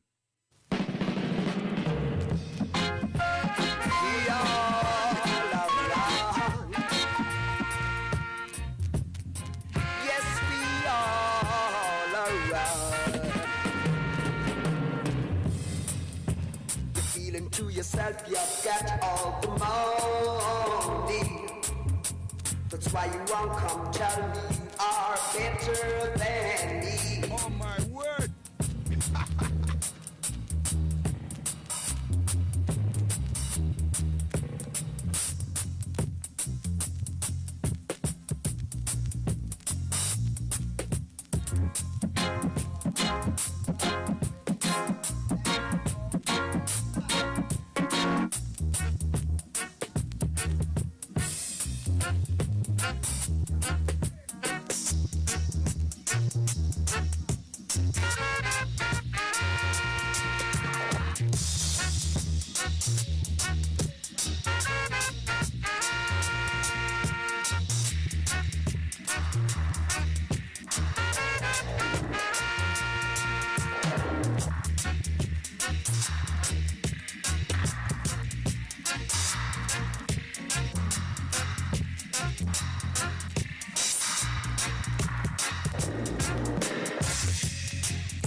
And them don't understand or overstand what just took place, you know.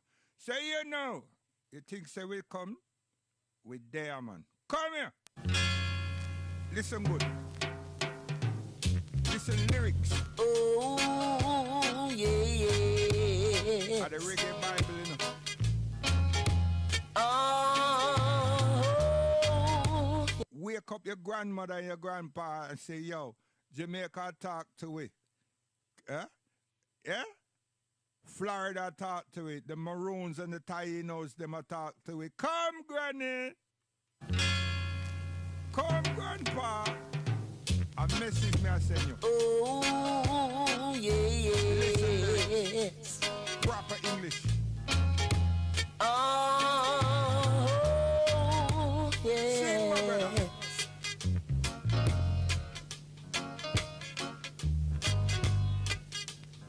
Pan-African. Up, away. I was born a Jamaican, living in far-off lands. of what I am. A true born African, I says now. Yo, find a tune like that, a rhythm like that, a vocal like that in America. See, I gave my life. Find one. Yo, listen here. You understand? Find one, man. Me not care what you do. Find one and stop your nonsense. All of you, man. The very people that you think you're supporting, they're laughing at you now. You understand? Because now you spend your time on the internet, lambasting and everything. And what you're doing really is you're disfiguring yourselves, right? And you're not realizing, yeah? Because you're not looking at yourself. Because as far as you are concerned, it's a new thing. But you never ask yourself, how did it get there? Where did these sentiments come from? Where did this language come from? Right? And you just got to indulge within it. You understand? So if ethnic cleansing come like Bosnia, oh gosh, man, what are you going to do? That's all I'm asking. What you going to do? Where you going to go? Huh? What country? Huh? And if them drop you in the Atlantic Ocean, the sharks are waiting. So what are you going to do? You want us to come rescue. When you dismiss us, so who is us? Who would be us? Who would be the us? It's a serious, strange thing that y'all are dealing with. You understand? But you see the way I said these things and I'm saying but all the time, which is a conjunction. No Pan-African would dismiss you. We will always stay close and rescue you all. Yo, Peter, wake up. Wake up, Peter. When we call you, get up, no man.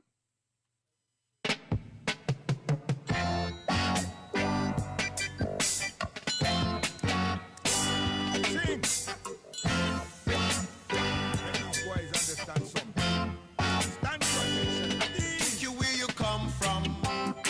As long as you're a black man, you're an African. No mind your nationality, you have got the identity of an African. You see, it come like when I never did go to school. No, when I never read anything. It's pure listen when I listen all the time. And unfortunately, you listen to your enemy, our enemy. You not listen to nothing that we are saying. Because all you can denounce Malcolm for one, Malcolm Shabazz. Or you can denounce Martin Luther King. I mean, what's wrong with you? Really, really and truly. Listen, if we look past the civil rights and look at what he did and what he exposed and what we have learned from it and what we should have put in place and everything, that's how you assess and evaluate something. Not just run up him out. Oh, God. Anyway, you didn't go school. You went to school, but you didn't pay attention to learn anything. Yeah. All of you, something's wrong, man. Or you take too much drugs. Something. Yo, mommy, grandma, grandpa, come up here.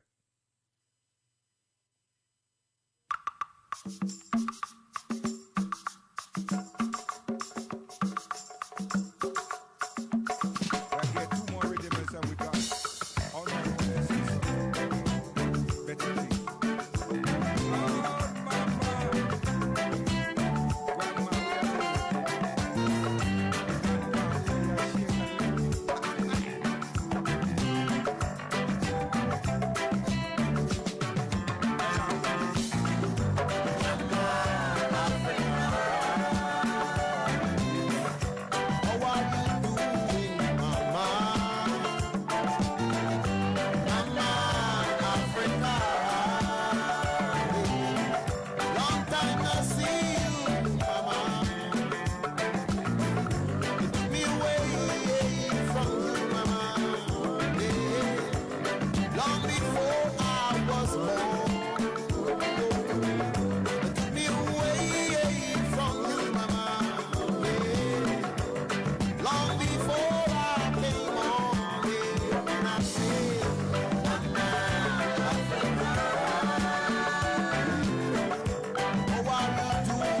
me call my artist, them, and them respond. Yo, Peter, go long back, man. Mama, what you say to me? Your son are going somewhere now. You understand? Your son are going somewhere. Yo, sugar, talk to these people, cause them vain and them have so much vanity and them not deal with reality. So we want to deal with something now. Come here, step up, kick.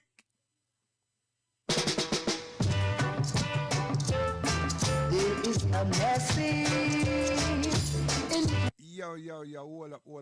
Yeah, give them a message. Them don't listen very well, you know. There's something wrong with them ears. Them need to clean it. Come!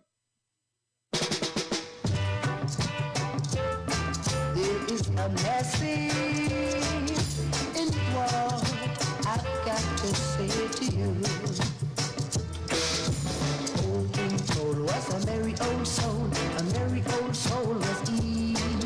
But old King Cole lost all his gold, and now he's trying to see. Don't put your trust in vanity, or it will let you down. Don't put your trust in vanity, or you'll be on the ground. Like Humpty Dumpty sat upon a wall. Humpty Dumpty had a great fall. All of his friends and the money they spent couldn't get Humpty together again. Don't put your trust in vanity, for only Jah can help you and set you free. See, whether you believe or not, you know. You understand? We do. Because you want to breathe and you have oxygen. Think about it. We are all thirsty and we're given water. Darkness overshadows an area of the earth and we rest. Then light comes, the sun rises, and we get food, photosynthesis and osmosis. Did you know that? So we are thankful. Is it that you want to condemn faith? It continues. Who's operating it? Who's controlling it? It cannot do other than. Do you want the wind, the oxygen to be more speedier? Or dead we dead? Seriously, we won't be able to breathe normally. It'll be just too much. So it's being regulated, right? That's a word. That's a word that's used in math, science, engineering, technology. I mean, it's a serious word. Regulations. It's regulations in terms of health and safety. That's a serious word. So then the water now, if the waters cease to come, wow, we're in problem. Which humans, whether you want to call them different colors and everything, can make water without water? How them going to make water without water? You understand? So now you're stuck. So we have faith in what? Nature, the Almighty. You know what I mean? I say nature to relax your mind, you know what I mean? And then say God, the Almighty, to just make you understand that we accept that there is an orchestrator. You understand? For all human beings, not for one set. But you want to deal with the Oguns and the Shoguns and all of these things. You understand? And if you deal with all those, you'll be an African. You want to say that all these things didn't do nothing. Well, I don't know. I don't know. What was the test? What was the examination? I don't know. But as far as God, Allah subhanahu wa ta'ala, me being a Muslim, the exams and the examination are still being set and still being passed. There's nothing like unto Allah subhanahu wa ta'ala. And it's not just for me, it's for all human beings. I'm only hearing and obeying to the best of my abilities because I have access to that which allows me to set my tests in my examination. If you all want access, the Quran is there. I'm not sending you, I will not send you to a voice to be heard, to speak to you about their experience or about why you should be and where. No, Allah's kitab is there. You can read for yourself and follow your examples because it's a way of life. It's not a mystery. Okay, so let's say the water didn't come. What are we going to do? All the way. Which human on this planet called Earth is going to provide water for us? Remember, to do that, them need water. He, she, and the old lady, them need water to give water. So I mean, seriously. So we have a surah, a chapter in the Quran that's called after one of Allah subhanahu wa ta'ala's name. It's called Al-Rahman, or Rahim, Al-Rahman. And it asks us, the human being, mankind, which of the favors of your Lord will you deny? And he outlined, you can get corn, pomegranate, lettuce, and right, which of the favors of your Lord? Because all of these things we didn't put here. But then you have some dangerous people across the earth, pharmaceutical researchers, laboratory technicians, and so forth, that keeps interfering, right? And say that they're mass producing. And instead of you have grapes with seeds, you have grapes without seeds. They still have grapes, them come like plums, right? But yet still they're grapes. I mean, everything is being interfered with for the sake of extra money and all of these things. And they put a few women over there that is lousy like them, saying, oh, this is wonderful. I don't have to worry about pips. Yeah. And that's supposed to do something to the psyche of other human beings, other women. Now they're telling you that this and this is causing cancer. Whoa! They're not holding it back, some researchers. Because they test people according to their diets and different things and try to understand what is causing or could have caused them certain kinds of problems. Because they're finding new type of diseases that we have never seen before. We can't recognize.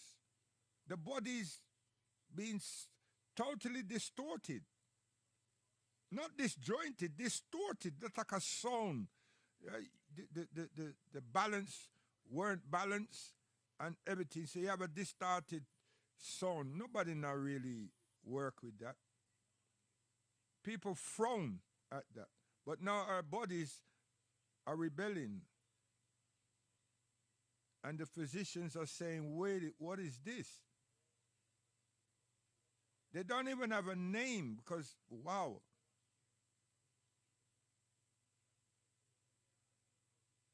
So stop being crazy. Seriously, I'm not begging you to be a Muslim because we all are Muslims. So I'm not asking you to embrace Al-Islam. That's your choice. But then your father and your forefathers were what you're calling Arabs. What you going to do about that? This racializing everything is causing us the biggest problem.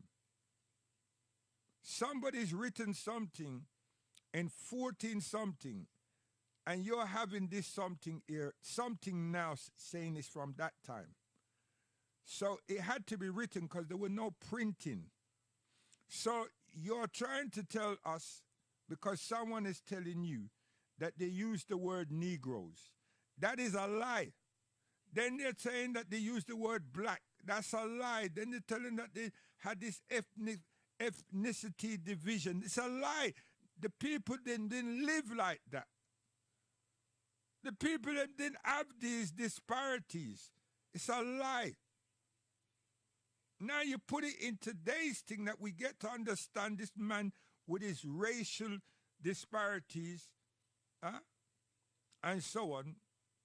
And it justifies, you make it justify, because you cannot have the conversation without speaking about black, Negroes, blah, blah, blah. But no Caucasian does that. I mean, have you attended any form of university and go to the lectures about humanity? I mean, you got some people that say they went X places, but because they want to poison people and they want to deal with people, they want to have a little following and everything, they will say all sorts. And the Orientalists and all these different people write certain things and put buzzwords like black, dark, extra dark. We say Nafi here. What do they say for our here? In Arabic, we say, should I say, no. Aisha, no? Don't say. Okay. So, you understand? And every Muslim is the abd of Allah subhanahu wa ta'ala, which means the slave, servant of Allah. Why? Because we here to Allah alone. But if you read the meaning, the implications of that, it's not slaved. It means that we need to strive to be dutiful, obedient to Allah subhanahu wa ta'ala. Reverence the one that bore us and look at the environment to which we're in and give thanks. So that, and of all things, be appreciative of our brothers and sisters as mankind. Yes. And it goes on and on. But anyway, all this, Sonia, Americans, all this, I want to for you. Come here.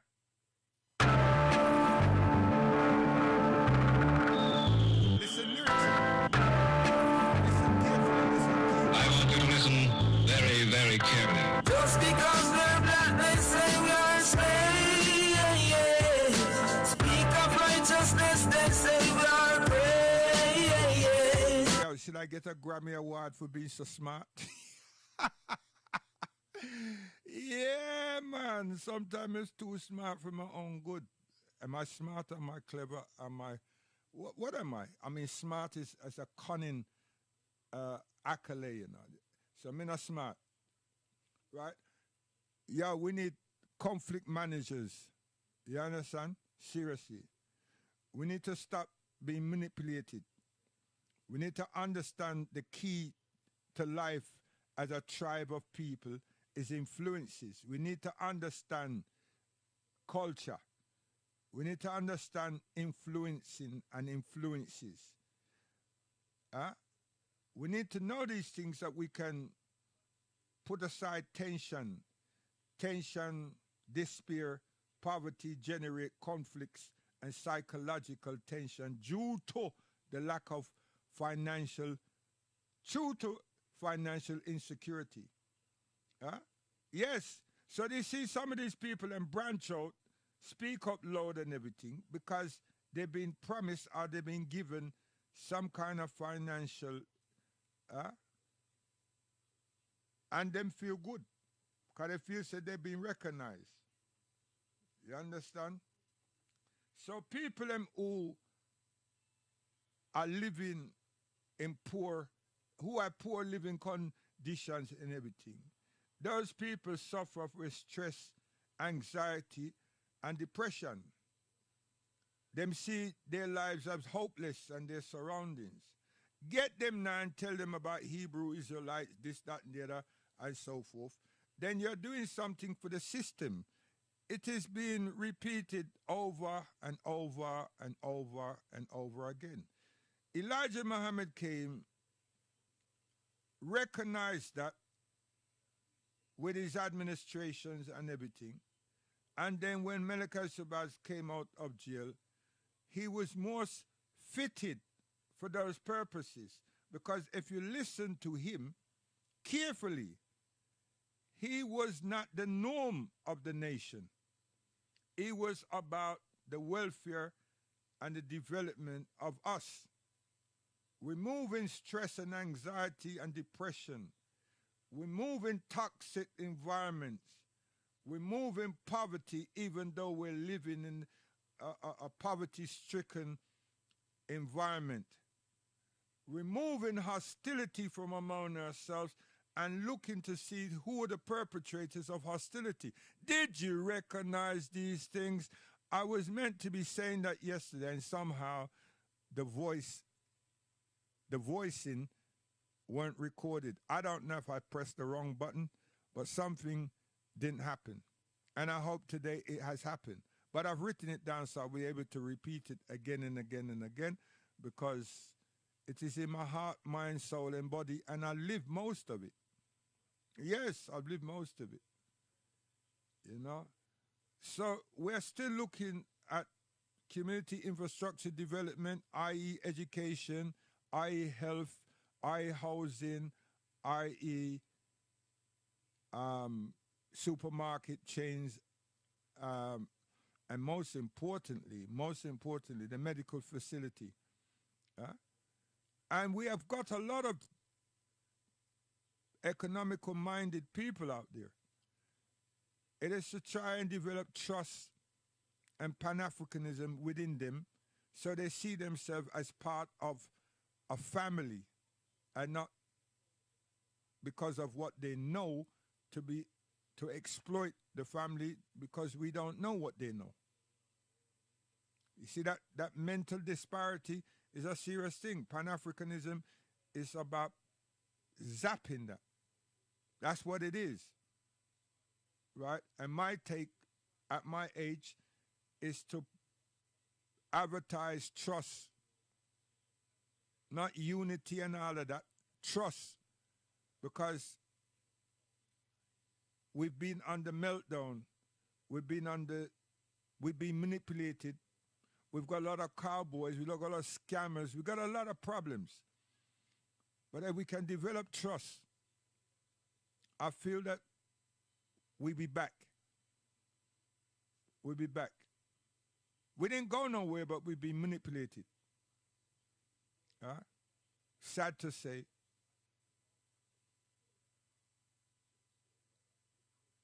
Empathy, apathy. We've been lamenting on so much things throughout the years, right? And it's sad. We have grief and sorrows because we lose our children for all kind of vices. Our children, our babies, doesn't have any kind of moral discipline because they're able to take lives. They're not soldiers, but they're able to take lives. They're able to use, they choose the most despicable weapons. And they're not weapons. Sometimes they're the normal knife, and listen, and then some of them go and get combat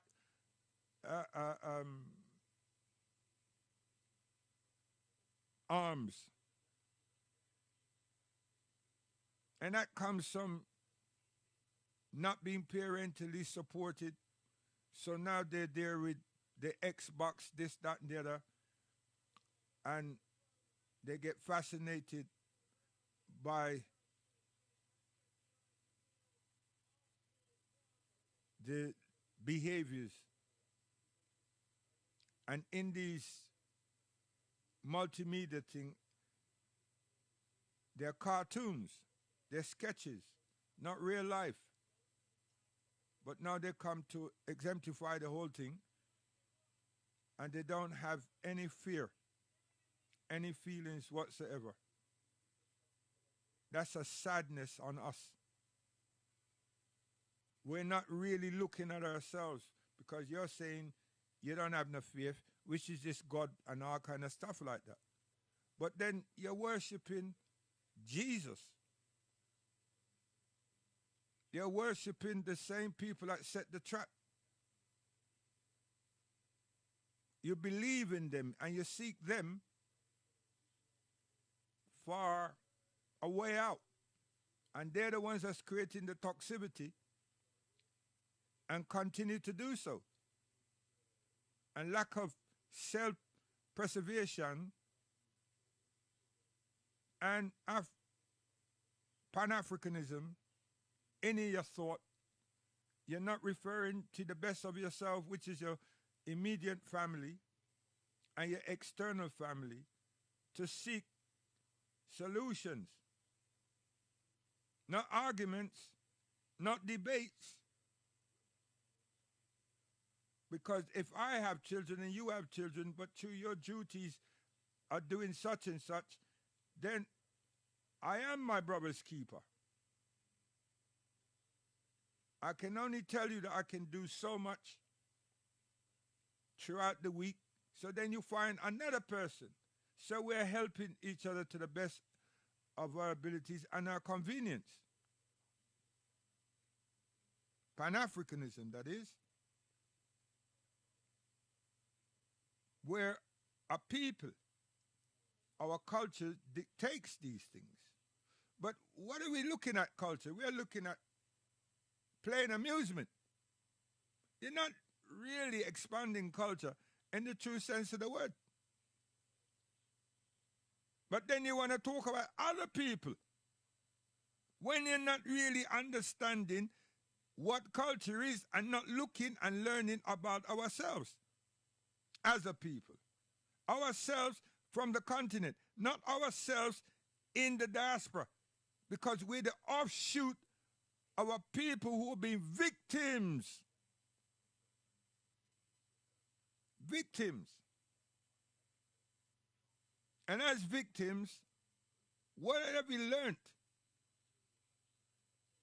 We're all striving, we all want to taste and experience freedom.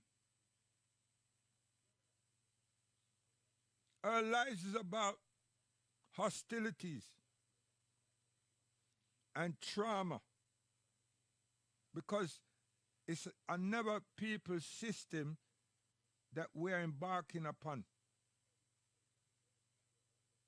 And now we become so disrespectful to our ancestors who paved the way through they lived for us to be still here. You think they just wanted us to just be there? No, we're supposed to be advancing. But yet we pride ourselves to say that we've learned. No, we know things, but we haven't learned. We ain't put nothing into place. Now we have these idiots like yourselves making things so difficult. So it would appear from you that we ain't sussed nothing out. Are you kidding?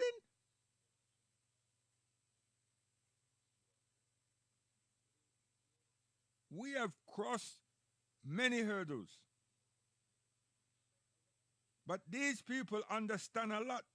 So what have they done? They've infiltrated our most precious ointment, our women. And you idiots are allowed, I'm pulling myself away from that shit. Because we're Muslims, we do not have men, or anybody for that matter, playing the fool with our females. We'll kill you. Unapologetically, we'll kill you. You cannot do that with us. You can't manhandle our women. There's no way on God's earth that you're going to be able to see them. You cannot see them stripped naked. And you can't put your filthy hands on them to strip them. We'll kill you first. Know that. Know that. I don't care who you tell and how YouTube deal with this. We won't allow that. You all have allowed the disrespect of our women, the wound that bears our children, to be dishonored. Look at yesterday. Look at 2 days. Look around the world and see black people, so-called black people, men and women, masquerading, gyrating,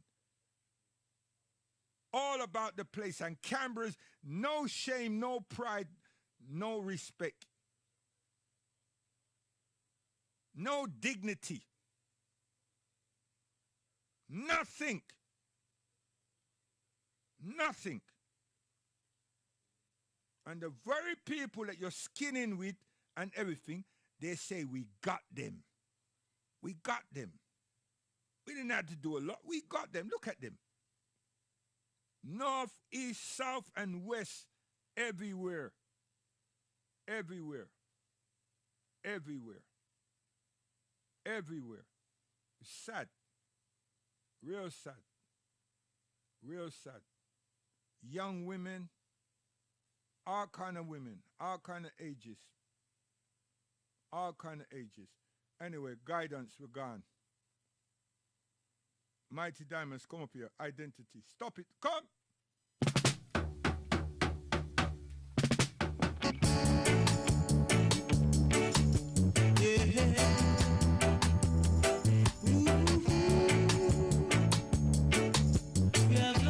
Yo, there's a brother, a close brother, brethren of mine, you know. And one married and want to be with my daughter, see? So him get for understand and know how we used to flex. So him gone and him start to learn the mannerisms, the ethics and principles of a Muslim man. How to develop a family. You understand? I mean, I have nothing to do with it. I just tell him, say, listen, me like you, me like you, but you're not qualified. You're not qualified, Aya. You understand? So, instead of me go on him thing now for people to say, yo, you know what, you're teaching Islam because, so I didn't have nothing to do with it. You understand? And, yo, bright lights, who you laugh about? Yeah? See how you sneak into my yard and you come out to laugh? You feel good to know, see me I talk about you, you're going to call me father-in-law soon, eh? Yo, you have the house, eh? You have somewhere to live, that's yours. You understand? I don't tell you now, there's things, what? You ready to call me father-in-law? Oh, gosh, man. Yeah, so when your people are come, you understand? 'Cause all of them things. What may I say about Bright Lights now? Bright Lights is a lovely, me like him bad, see? And me never say me like him to be my son-in-law, you know. Me like him. But all of a sudden, him come like rooster. Him have an eye for me daughter. But him do it good, you know. Him just tell me, say, listen, I want to tell you something, you know. I mean, I want you to forget vexing me and everything, you know. But you see, Aisha, I like her, you know. So I said, what do you mean you like her? He said, she's pretty. And it's true. She's very, very attractive. You understand? But I don't know what he mean, you see? Because, you see, Aisha's attractiveness is her skin. I don't know what he means, you know? But I can, I can imagine, you know what I mean? So I just played it, you know what I mean? And everything, you know? And then one day him tell the wife, what it? He want to know how him can approach us and the family about it. And do she think he qualify? Would qualify. So I say, yo, him tell you that. And let me buck him up and say, yo, why you going to talk to my wife? And he said, no. I asked a question. I said, so when you talk to my wife? When I was visiting, I said, okay, make sure you do things proper, you know? You know what I mean? So the reason I'm saying that right now is that he's been doing so much, I'm told. You know what I mean? Just to understand the morals and the principles, everything in terms of an African and in terms of a Muslim. See? You see how I say as an African, as a Muslim? Because if you don't know nothing about the culture, and don't keep saying there's 1,000 million tribes. Yes, there are. But you see, the similitude is that we need to understand. So even though they may be 1,000 over this son, 2,000. Right, the similitude is authentic. They all have some exclusive something like me. I play reggae, and there's a particular genre of reggae that I prefer. So you don't hear certain reggae from me. I mean, it's a dub head. You understand? But I am known as an operator, not a selector. But I have preferences. You understand? And what feel good, something me up, is all the King Tubbies, the Dubwise. Understand? That genre there is, it fuels me. It energizes me. When I was playing basketball and everything, yo, and my brethren them come with them beatbox and put on one of them tune there. Yo, it kind of, it just turned my focus on like, yeah, it's like a laser. Everything, yo, yeah, it's groovy, man. You understand? Yeah. But then I can come straight out of that and go Temptation and go Child Lights. Straight out of that. You understand? Because me like romance. Yeah, many modes, you know what I mean? And that's us, the African. And we can come out of all of that and go Fela Kuti. And Hugh Masekela and yo, stop it. So, hey, Bright Lights. Don't forget, you know, when you call me, right, don't call me no damn thing about no daddy, and don't call me no nothing about, listen here, you have to know my name properly, star. You understand? And you don't call me by my first name, you know. You understand? Serious thing. Yeah, we have to teach you the African way, you know what I'm saying? You got to deal with that. And the Islamic way, you know what I mean? The white book guy say, yo, Ahmed. No, stop it. You understand? Okay. So, you bring some presents with you? What? Are you kidding? Yo, Bright Lights, yeah, go on good. Guidance, you're gone.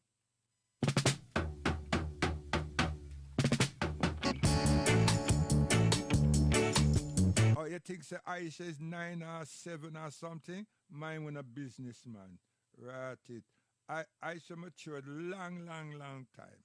Long time. Sure. Legal. Yeah. Bright Light know same have competition. Know that long time. So much families. Huh? So much families they want them son for married Aisha. So much families. You understand? Serious thing. Right? And now exams and everything. Yo, Bright Lights. You know, say hey, you know Aisha score big time in her A levels. You know that? So what presents you bring today? Is it something that you know that I never tell you? Because I want to see them presents there. Because if them presents they match up to the fact that you get to understand how she scored in A levels, that means you're being sneaky. That means you're being sneaky, star. And I want to know how that get out. Yes, man. Guidance.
Jamaican, you know, hear that.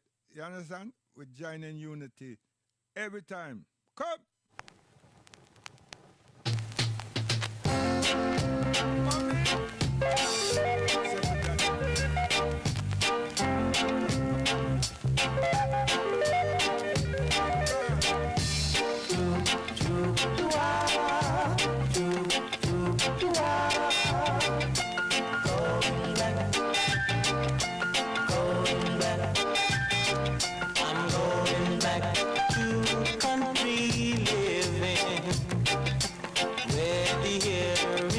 Fresh and clean, going back to the natural living, where the grass grows tall and green, and the skies can be seen. Going back, I say goodbye to Kingston City. City life is not for me. Go where the star shines brightly, and the sound of nature's voice goes in the sea. There's room enough for both of us, climbing up together. Yes, what you gonna do with me? Hey, Sky Juice. You and Weber them, you know, you want to come with Trooper, huh? And play with us. And let Principal rinse out some tune them. Cause yeah, especially Sky Juice. Sky Juice a veteran. And me is a veteran. You see? As Sky Juice, we want you to, Weber to operate and you select. Cause me I go be next to Weber and me will operate wise Principal and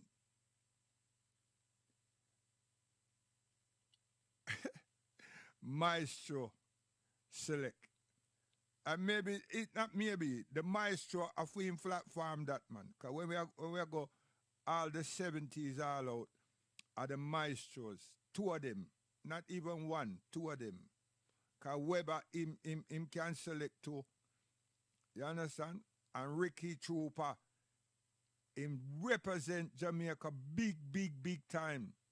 I would have loved that dance then. And when I want to come now, we want to come to the dub club and do one.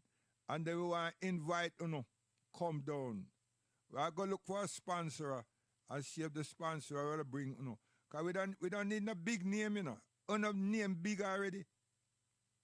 It's just people them for hear me now and my crew them think like wait with them man they been. You understand? And I would have resurrect Ilawi same time said speed intimate. May I tell you, come here, we're gone. Straight to your chest.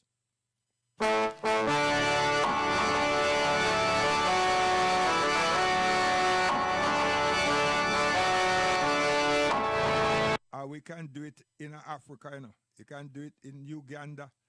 You understand? Come home with me. Come!